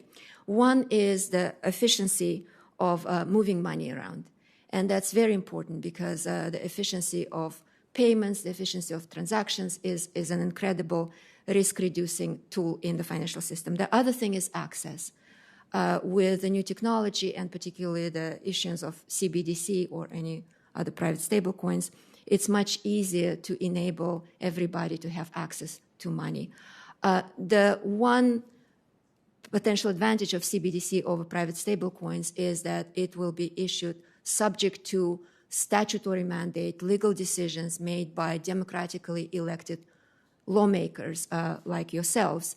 And so that would allow the central bank, under the oversight of Congress, for example, or the legislature, to ensure that everybody has fair access to the new form of money. Thank you for your testimony. Congratulations again on your nomination. And Mr. Chairman, I yield back. Thank you. Senator Haggerty from Tennessee is recognized for 5 minutes. Thank you, Mr. Chairman.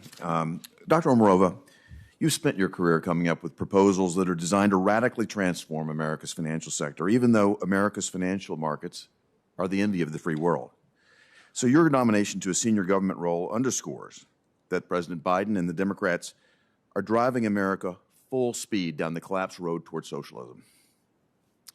I have some basic questions to ask you, Dr. Omarova. Do you accept the basic economic principles of supply and demand? A yes or no answer will be fine. Yes, I do. Thank you. In general, when something costs more, all else being equal, do people tend to buy less of it? Again, a yes or no answer would be fine. It's hard to tell. When something costs more, all else being equal, do people tend to buy less of it? If it is something without which you cannot survive, or if your child needs it, you're going to pay whatever you have to pay. I think that the design of the administration here is pretty clear. When President Biden was elected, regular gas cost an average across the United States $2.10 a gallon. Now, the price has been driven up to $3.40 a gallon on average across the United States. In many places, it's much more expensive, and those prices are rising, again, putting pressure on people's ability to purchase gasoline, to purchase fuel. Dr. Omarova, do you think that higher gas prices are good for America or bad for America? Yes or no answer would be fine there. Senator, that's a tricky question because I do remember Hurricane Katrina. Are higher gas prices good for America or bad for America, Doctor? It's probably bad for America. It's not my expertise. I'm not sure exactly what you're asking. Mr. Chairman, I'd let the record reflect that this witness is having a hard time acknowledging that higher gas prices are bad for America. Last week, White House Press Secretary Jen Psaki stated that the Biden administration's view is that the rise in prices that we're seeing in gas over the long term make an even stronger case for doubling down on our investment and our focus on clean energy options. Do you agree with her statement? Yes or no will be fine. Excuse me, what is the statement that you're asking? Her statement is that higher gas prices, these rising gas prices, actually help justify the investments that the Biden administration want to make in green energy. Do you agree with that? Senator, I cannot say yes or no with respect to agreeing with a statement or the context of which I'm not familiar with. Well, let me say this, that many folks that are advocates, as you seem to be, of the green energy program that we're talking about, suggest that higher gas prices do support the cost justification for green investment. Now, you've already said that, or at least have had some difficulty, but I think you think that higher gas prices are bad for America. Yet there's a belief that higher gas prices help cost justify investment in the Green New Deal. And my colleagues have brought out the fact that you've talked about wanting to bankrupt the oil and gas industry in order to help you achieve your green dreams, and higher gas prices help justify that pursuit. So I'm trying to understand, Dr. Omarova, which would be the priority? Do you want lower gas prices, which would help prevent Americans from going bankrupt? Or do you want to use the authority of the OCC, of the Comptroller, to bankrupt oil and gas industries, as you stated in the past?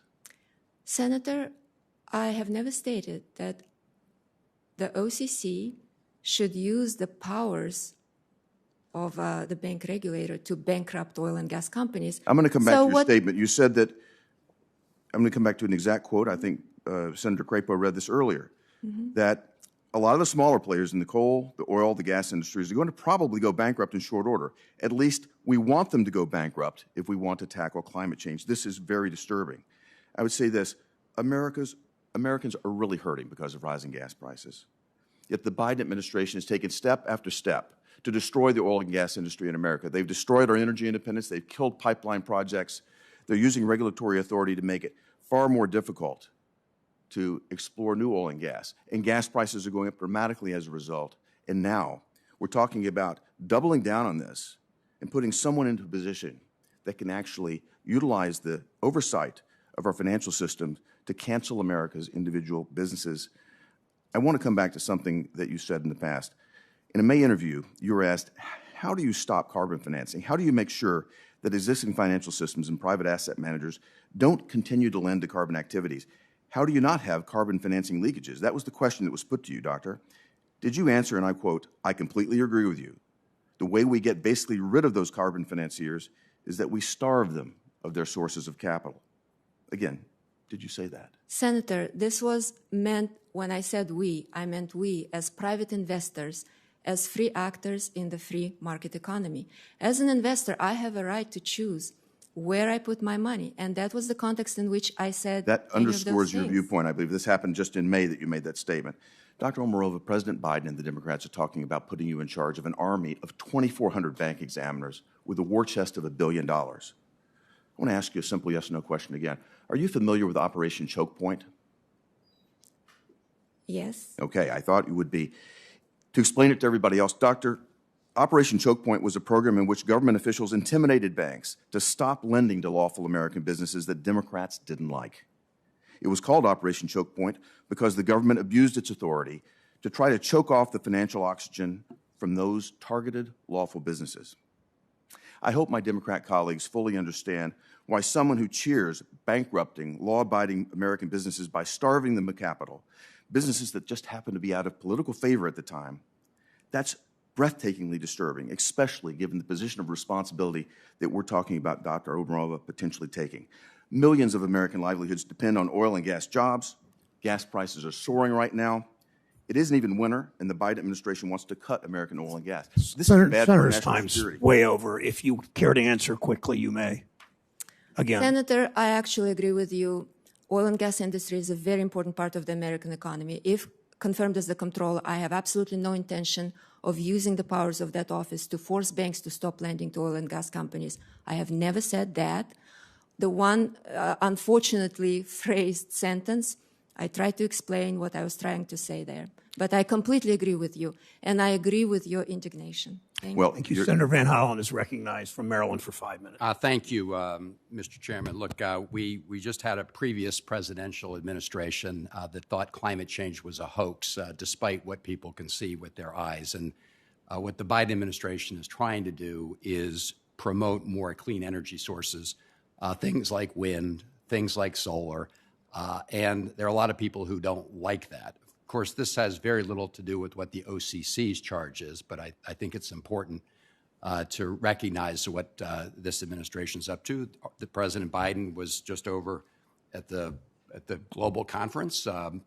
President Trump chose to pull us out of that. Those are choices presidents make. But with respect to the OCC and with some of the issues that have been raised regarding your background, there was a moment as I was tuning in on TV that I thought I was flashing back to the McCarthy hearings. Let me ask you this, Dr. Omarova, because apparently at least some individuals have forgotten that in totalitarian regimes, in communist regimes, people have little freedom of choice in many cases. Isn't that true? That is absolutely true, Senator. And in the case where you were actually able to make some choices under that regime, when you were pursuing, or after you had completed your undergraduate degree in philosophy, you were admitted to a PhD program at Moscow State University. And there you were able to choose the topic to study. What topic did you choose? I chose to study the modern theory of American democracy because I was interested in learning how the American democracy, the best democracy in the world, works. And soon after that, you also looked for opportunities to come to the United States on student exchanges. Isn't that true? I have been looking for that opportunity for quite a while by then, yes. Right. And when you succeeded in doing that, when you arrived here, when you had interaction with the American financial system and capitalism, what was the experience? What was your response given where you'd come from? I felt like I was able to breathe for the first time, like there was air in my lungs. And I will never forget that feeling. And that is what I value about this country. I value free markets. I value free enterprise. I understand very well the need to preserve the ability of private banking institutions and private businesses to allocate capital to the best uses. That is not at all what I'm writing against. What I'm writing against is the repetition of the 2008 crisis type things, when certain large institutions are able to privatize their gains by engaging in risky activities and then socialize the losses on the American taxpayer. That is what I'm writing about. Thank you. Well, thank you. Look, I just, clearly people can have differences of opinion on things that you've written, on policy issues, but the line of questioning I overheard earlier, again, suggesting that somehow you were a full and willing participant in the communist system and the Soviet Union, in my view, took this hearing down a very different road. Let me ask you about something that you will be involved in as a member of the Financial Stability Oversight Council, and that's cybersecurity. Because I think we see every day that cyber attacks pose threats to our power grids and many other pieces of our important infrastructure, and that includes our financial system. What thoughts do you have as to the risks that are currently being posed and what additional actions that we need to take to protect that system from cyber attacks? Thank you, Senator. You are asking a very, very important question. I believe that cybersecurity is probably #1 threat to the systemic stability of our financial markets, because cyber attacks are already causing tremendous economic losses to banks and their customers. But more than that, they pose a serious national security threat.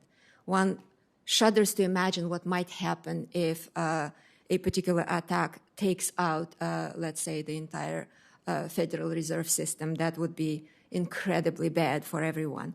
I think that if I'm confirmed as the next comptroller, I would start by, again, talking to the professionals at the OCC and at other financial regulators with respect to how we can combine our forces and work together better, or continue working together, and focus on the use of new technologies to protect our banks and their customers from cyber attacks, and also to think about how we can increase the level and the depth of expertise at financial regulators on technical issues specifically related to cyber attacks. I think that might be one of the specific issues on which the industry, the regulated industry, the banks, and the regulators, and FinCEN, of course, and the Treasury folks can work together on figuring out practical tools of meeting that threat. Thank you. Thanks, Senator. Now, Senator Lummis from Wyoming is recognized for 5 minutes. Thank you, Chairman, and I want to thank you, Dr. Omarova, for meeting with me in my office the other day. When we visited, I had never read anything you'd written. I have since read some of the things you've written. And it seems to me there's a big disconnect between the person I met in my office and your writings. So some of the things I'm concerned about now are how you view some of the things you've written and said in the last 3 years or so with what you'll take with you into the OCC as a regulator. So I want to ask you some of those questions. Do you believe that federal bank regulators, through the use of capital requirements, loan loss reserves, and supervisory standards, have the legal authority to starve an industry of their sources of capital?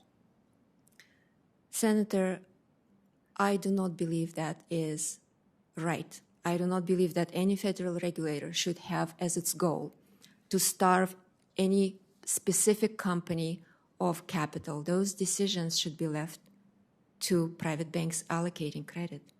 Will you pledge today not to repeat Operation Choke Point and politicize the banking industry by targeting socially suboptimal companies?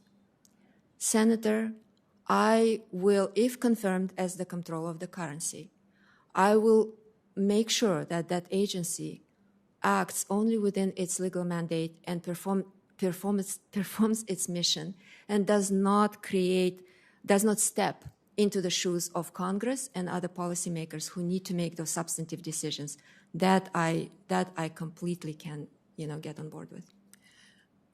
I want to explore a little bit some of your discussions about stablecoins, CBDCs. I got the impression that you believe only in fiat currency. Am I correct in that regard? No, Senator. Well, let me explain that as an academic, I am struggling with figuring out, what the future holds with respect to digital currencies.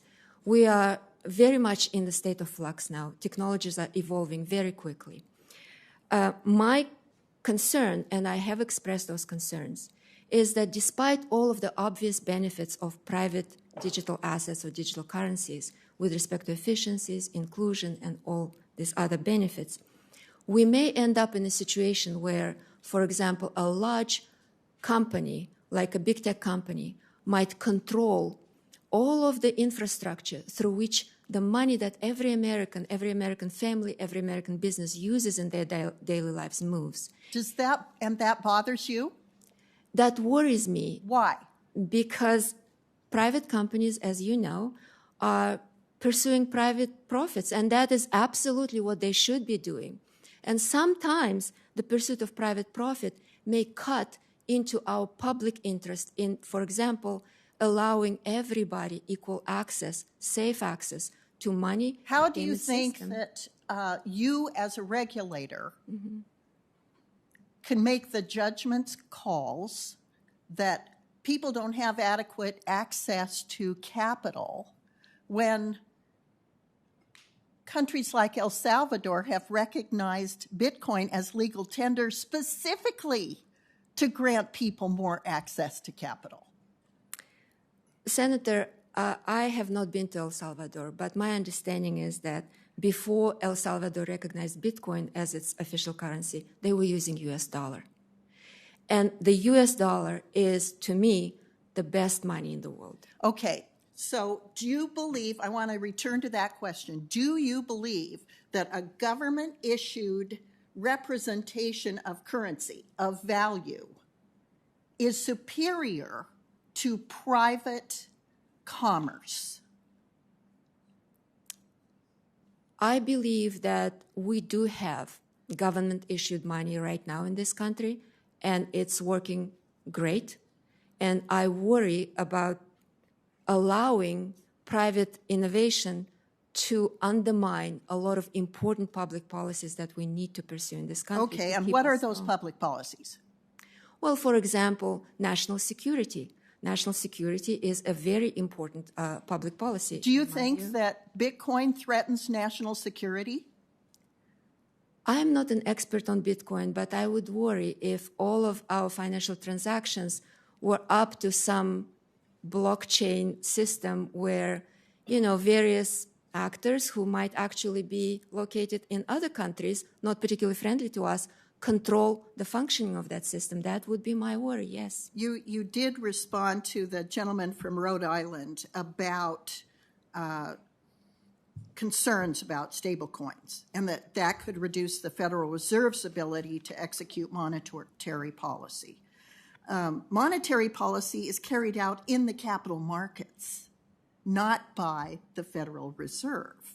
Money creation takes place today in the form of commercial bank money from lending. So a stable coin that's issued by a bank would also be a commercial bank money, backed 100% by reserves. So I'm struggling with your view about digital assets. Mr. Chairman, thank you. Thank you, Senator Lummis. Senator Cortez Masto from Nevada is recognized for 5 minutes. Mr. Chairman, thank you. Dr. Omarova, thank you for meeting with me, and congratulations on your nomination. Let me start here. In previous administration, the Comptroller of the Currency stated that he saw banks as the agency's customers. In your extensive research and expertise, is it important that banking regulators see the protection of the markets and consumers as their main responsibility? Yes, Senator, thank you for this very important question. Absolutely. The OCC, just like any other banking regulator on the federal level, is a public agency, and it has a public purpose that was established for it by Congress. The customers of the OCC are American families, American businesses, farms, working people, everybody. Banks alone are not the customers of the OCC.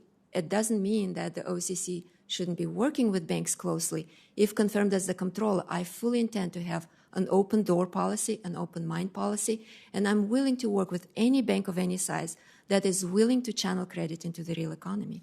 Thank you. And so let me touch on that, because across the nation, community banks are merging and closing branches in rural areas. In Nevada, as a result of the 2008 financial crisis, a number of financial institutions closed, primarily those concentrated in our more rural communities. So what can the OCC do to support and strengthen community banks that help them meet their communities' banking and credit needs? Yes, thank you, Senator. Community banking is extremely important to the thriving of our American economy. And if confirmed as the Comptroller, it will be one of my top priorities to make sure that community banks have all the support from their regulator that they need in order to engage in innovative practices carefully and responsibly, in order to perform their main lines of business, channeling credit into the communities.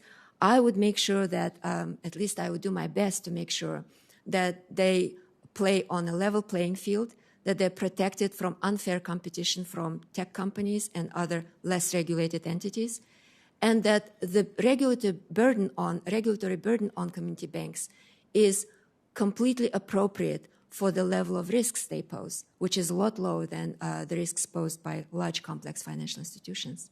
Thank you. Now, there's some consensus for a change to the Community Reinvestment Act to reflect the growth of online banking, a larger financial services ecosystem, and others. Have you given any thought to any changes to this CRA, and how do you think the OCC should work with the other regulators on any changes made to the CRA? Thank you. I do believe that the CRA is an incredibly important tool in the toolkit of bank regulators to ensure that banks provide financial services, channel investments, and provide credit to low-income and moderate-income communities and communities of color, rural communities, all those sort of communities that are currently known as banking deserts.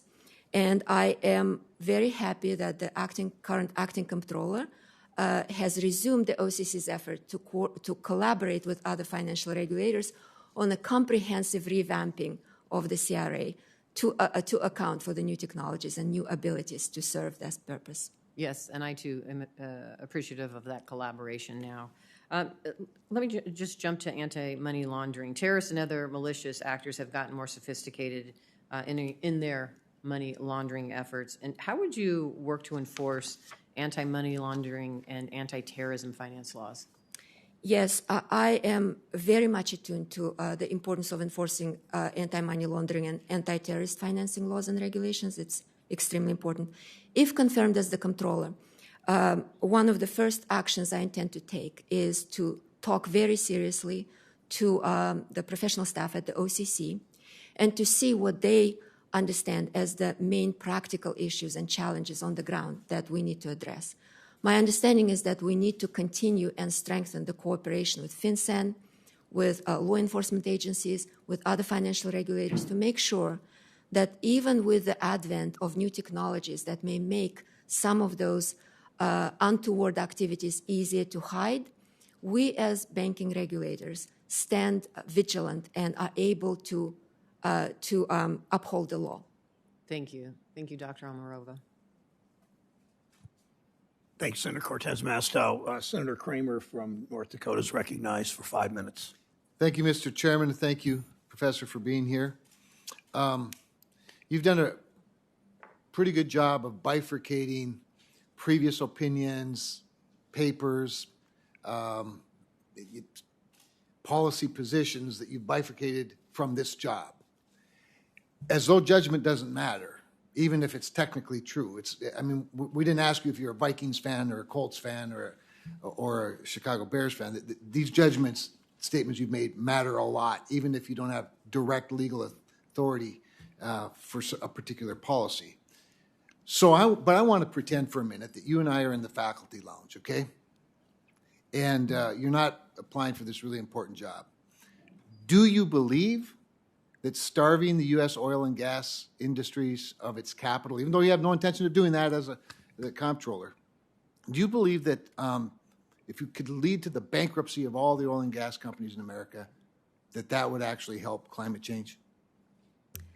Well, Senator, first of all, let me tell you that I would love to engage you in a conversation at the faculty lounge. But in the faculty lounge, people typically do not ask questions in the form, do you believe? But I am very confident in telling you that I believe that the oil and gas industry is an important part of the American economy. However, I also believe that there are important issues in the long term. As a human being, as a person, as a mother, I want my child to live in the world that doesn't suffer from hurricanes of unusual proportions, from fires that devastate farms.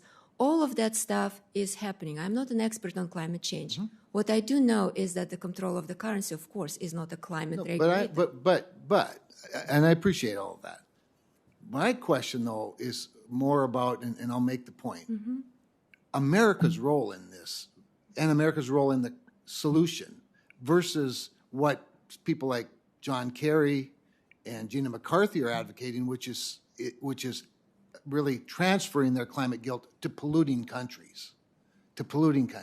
Like somehow if we shut down the industry in the United States, that Russian natural gas or Venezuelan oil or Saudi oil somehow doesn't have a negative impact on the climate, that we'll all be better if we just starve capital in the United States of America. I would submit to you that building up the oil and gas industry in the United States of America would have a greater impact on reducing climate change than starving it.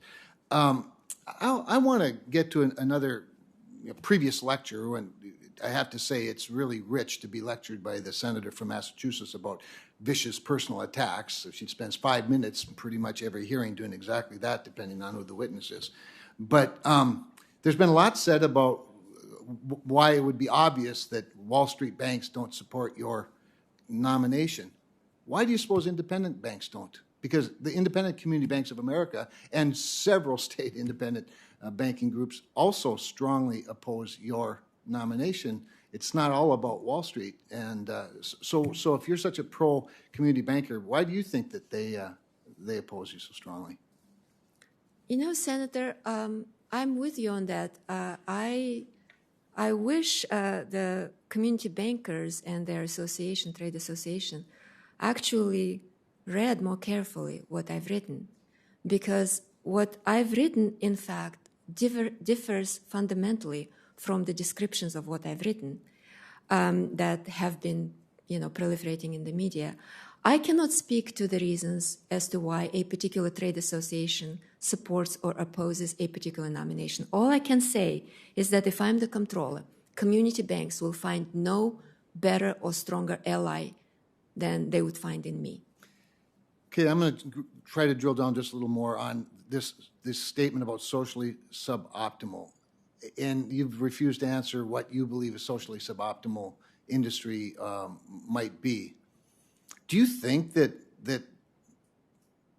a regulator ought to have the authority to determine what a suboptimal, socially suboptimal industry is, and then make determinations on whether they ought to be lent to by a community bank, a large bank, a Wall Street bank, or an independent investor? Senator, I believe that regulators should never substitute their policy judgment for the judgment of Congress. When I said suboptimal policies, I meant for Congress to make those policy decisions. What kind of activities we want to support, what kind of activities we don't want to support, it is ultimately up to Congress. It is not the regulator's job. I completely agree with you on this one. I actually happen to think that all the right incentives are already in place for risk assessment by the banks themselves. But anyway, with that, thank you, Mr. Chairman. Thank you for the way. Thank you, Senator Kramer. Senator Daines from Montana is recognized for 5 minutes. Mr. Chairman, thank you. I do want to join my colleagues in expressing extreme concern with the nomination of Professor Omarova to head the Office of Comptroller of the Currency. Professor's extreme views on energy, her desire to nationalize retail banking, to place government officials on private company boards, have the government set price controls on food, gas, and other everyday goods, and her hostility toward innovation in the digital currency space are just a few of the reasons that Montanans and the Americans should be very concerned about this radical nomination. What is said in the past, what is said in academic writings, what we say publicly matters. And you can't run away, a nominee can't run away from what they've said in the past, whether it's an academic setting or not. Each one of us here has run for public office. What we've said in the past, what we've written in the past matters. And that's what we use as a basis to determine if someone is qualified or not to serve in these very important capacities. In March of 2021 seminar, just 8 months ago, Professor Omarova stated with regard to oil, gas, and coal companies that, quote, "We want them to go bankrupt if we want to tackle climate change," end quote. That's very clear. In May of this year, Professor Omarova went further and called for debanking these industries, stating that, quote, "The way we basically get rid of these carbon financiers is we starve them of their source of capital," end quote. These are chilling statements and beliefs, and I believe they are disqualifying for someone seeking to hold such a powerful office. The fact that President Biden would even make such a nomination further solidifies how radically liberal and out of touch the mainstream views of the White House are. Professor Omarova, in a 2017 paper entitled "Bank Governance and Systemic Stability, the Golden Share Approach," you advocated for a fundamental structural reconfiguration of bank governance by giving the federal government a seat on the board of each systemically important banking organization. You specifically proposed that government, and I quote you, take partial ownership stakes in firms in order to exercise voice in the deliberations and ultimately issue in firms' decisions, end quote. You also proposed giving the federal government power to manage financial institutions directly if certain conditions are met by, and I quote, "grant direct but conditional management rights to a designated government representative on the board of each affected institution." Professor, I lived in China for 6 years, working for Procter & Gamble. I've seen the effects of when big government, when communist governments try to take over the private sector. Placing government officials on boards of banks to propose that is chilling. Do you still believe that the government should have seats on the boards of private companies? Senator, thank you for bringing up this particular paper and allowing me to clarify that comment. So the idea of a golden share did not come from China or from the Soviet Union. In fact, to me, it came from reading about Margaret Thatcher's government, their decision to introduce the golden share mechanism with respect to the newly privatized in the 1980s strategically important companies. This is where I drew my inspiration for the idea, just kind of to push the envelope a little bit of thinking about if we can introduce a very contingent and very limited ability for the public voice in the in the governance of systemically important financial institutions only under situations when the financial stability, systemic stability, and national security are threatened. So I just want to be clear, okay, but you do still, and you put conditions to it, but you still believe that the government should, in some situations, have seats on the boards of corporations. Yeah, I'm with Margaret Thatcher on this one. I can't speak for Margaret Thatcher here this morning, but I got to believe if Margaret Thatcher had a vote on your nomination, she would be opposed to it. Returning to your comments earlier this year saying you want oil and gas companies to go bankrupt. In that statement, you specifically said you hope that small oil, gas, and coal companies go bankrupt. Your exact words were, quote, a lot of the smaller players in the industry are going to probably go bankrupt in short order. At least we want them to go bankrupt if we want to tackle climate change. Professor, do you believe that is the role of the federal government to specifically target small, family-owned businesses in an attempt to bankrupt them, destroying their livelihoods and the communities that they support? Senator, once again, like I said before, what I was actually saying in that comment was the opposite, that we need to find new ways of helping small energy companies get through the hard times so that their workers do not lose their jobs. That hurts local economies. I completely agree with... Wait a minute, you said at least we want them to go bankrupt if we want to tackle climate change. So that one sentence I already said, I'm sorry that I misspoke. It was not a well-phrased sentence, but the meaning, and I insist on that. I think the meaning is pretty clear. Mr. Chairman, let me just close, if I might. The dominant theme of your career has been promoting very radical socialist ideas. The position you have been nominated for would put you in a position to implement some of these ideas. The thought of that is chilling, and this committee, in my opinion, should unanimously reject your nomination. Thank you, Senator Daines. There is time for a second round for the ranking member and for me. Then there, of course, are QFRs available to everyone. We announced Mr. earlier. Chairman, Yeah, Senator. I really want to strongly object to this. Everybody on our side, virtually everybody, has other questions that have not been covered, and there's a second round that they would like to have. We communicated this very clearly some time ago. We would be perfectly happy for you to designate anyone you choose. I would volunteer, but it certainly doesn't have to be me. Anyone you choose could simply recognize people in whatever order. I really think it's completely premature to try to shut down this hearing at this point. Senator Toomey, I am certainly not shutting it down. We announced earlier that the hearing would end at 12. We started the hearing a half an hour earlier. This is, I think, the biggest turnout on your side of any time since I've chaired, and I know there's interest, but that's the purpose that QFRs always follow. So the decision of the chair stands. If QFRs were adequate, Mr. Chairman, we wouldn't have hearings. There's a reason that we have hearings. It is so that we can have a thorough discussion. This is one of the most powerful financial regulators in the world that we're talking about, and members have a lot of substantive questions. They should have a right to ask those questions. And they have 2.5 hours of questions. So that's the decision I'm making. I will begin my questions and then turn to Senator Toomey. There are those, mainly senators, Professor Omarova, who like to tout this institution as the world's greatest debating society, but when debate turns to complex, nuanced issues, the substance and the context are often lost. So let's break it down one more time. Professor, is your concern about the end of banking primarily driven by rapid technological change that threatens local community banks? Is that your concern? Yes, it is. You believe that rapid technological change already threatens local community banks? Is that correct? Absolutely, yes. So your papers are part of the debate trying to imagine how we ensure the ongoing viability of local community banks. Is that correct? That's absolutely correct. So you're sounding an alarm, if I'm reading this right, you're sounding an alarm about the future of community banks, absolutely not calling for their end, correct? That is absolutely correct. So to be clear, you support, and then thank you for that. Let me turn to 2155, which has been mischaracterized by a number of people. You support tailored regulation for community banks who don't engage in the risky activities of the largest Wall Street banks, correct? I absolutely do. And you supported provisions of 2155, as I did, I was opposed to the bill, but supported a number of provisions to tailor regulations for relationship banks, correct? Yes, I strongly supported those provisions.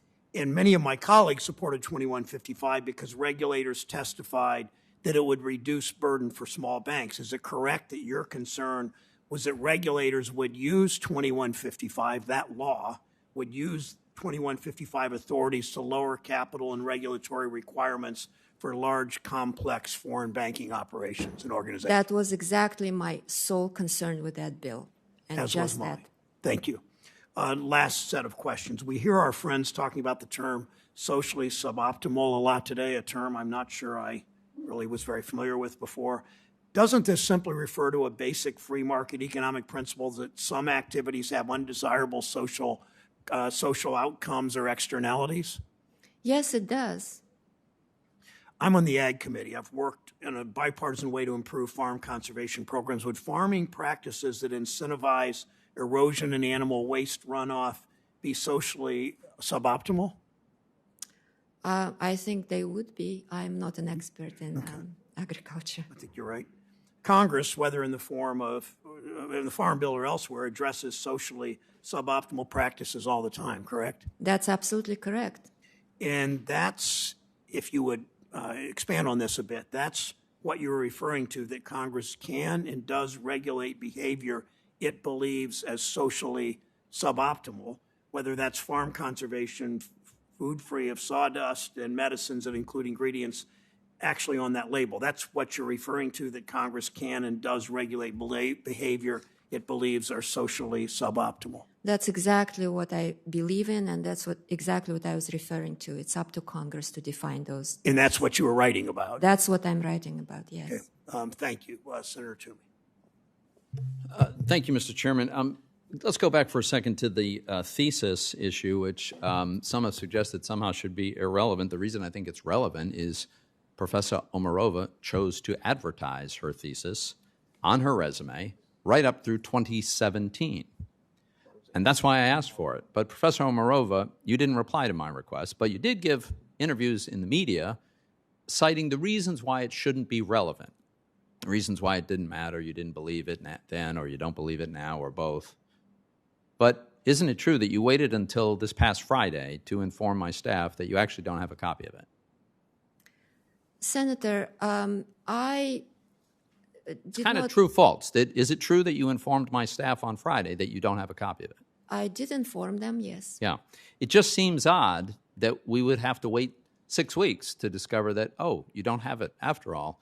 And it seems odd that you would make all these arguments for why it shouldn't need to be turned over if that's all a moot point. Let me go to this issue of allocation of capital, because I'm pretty sure I heard you say that you support the private allocation of capital. That's what you're saying here before us this morning. But you have cast enormous doubts in so much of what you have said and written. It's very clear you are deeply skeptical about a private allocation of capital, and you think the government would do a better job. It's your quotes. You did a podcast recently, I think it was, and it's called the Banking and Finance, a Law and Political Economy Project. And it was in June of this year. You said, and I quote, "We need to correct the misallocation of money and credit in the U.S. economy, and we need to correct it on a systemic level." End quote. Another quote. So we need to make sure banks channel money and financial resources precisely where, as the nation, as a community, really need it to go. End quote. Another quote. You say, "Why don't we revive a greater public role in the capital markets and financial markets, to a role not just of rulemaker, cop, janitor, but a role of actual market participants?" These are all your words. In that same interview, you said, and I quote, "We need to think about how to change the mindset about how we think about the role of federal government vis-a-vis private business. It's a team sport. And in the team sport, we all win or we all lose under the same circumstances. And you know, every team requires a captain, and so the federal government should step into that role and should become the captain in terms of allocation of resources. And I think that what the government needs to do is it needs to step into the private market operations, right? In order to align the incentives of individual corporations with the interest of the public," end quote. That's a lengthy quote, and I did it to provide the context, the repeated context in which you are deeply critical of the idea of a free enterprise system privately allocating capital, and you express a preference for the government allocation of capital.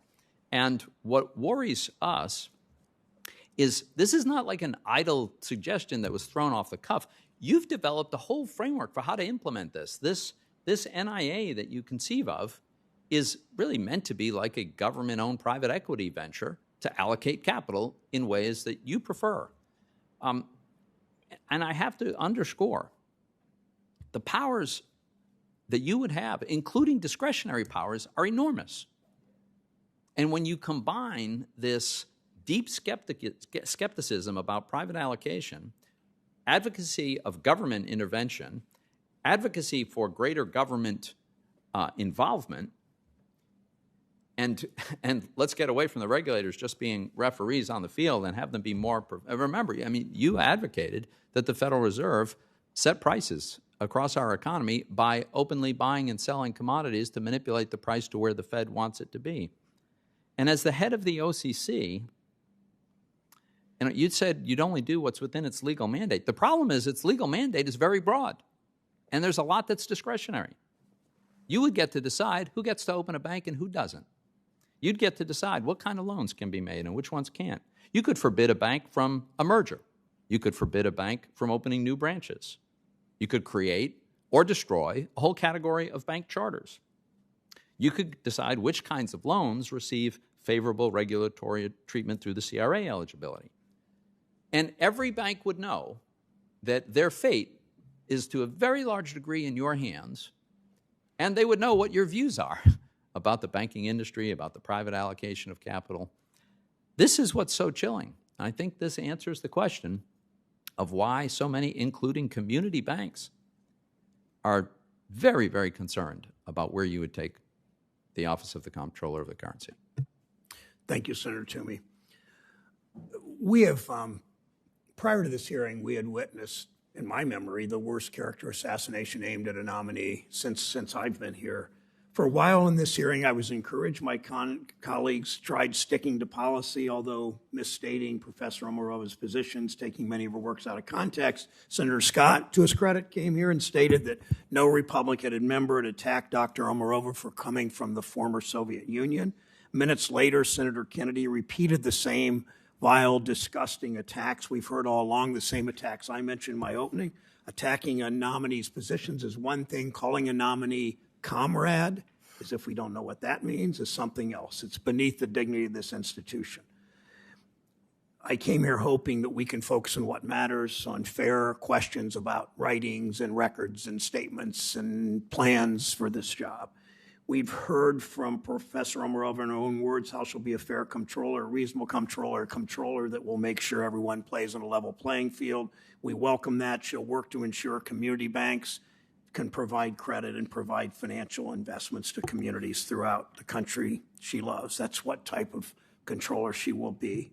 Thank you for appearing today. Productive discussion for senators who wish to submit questions, and I know there will be many.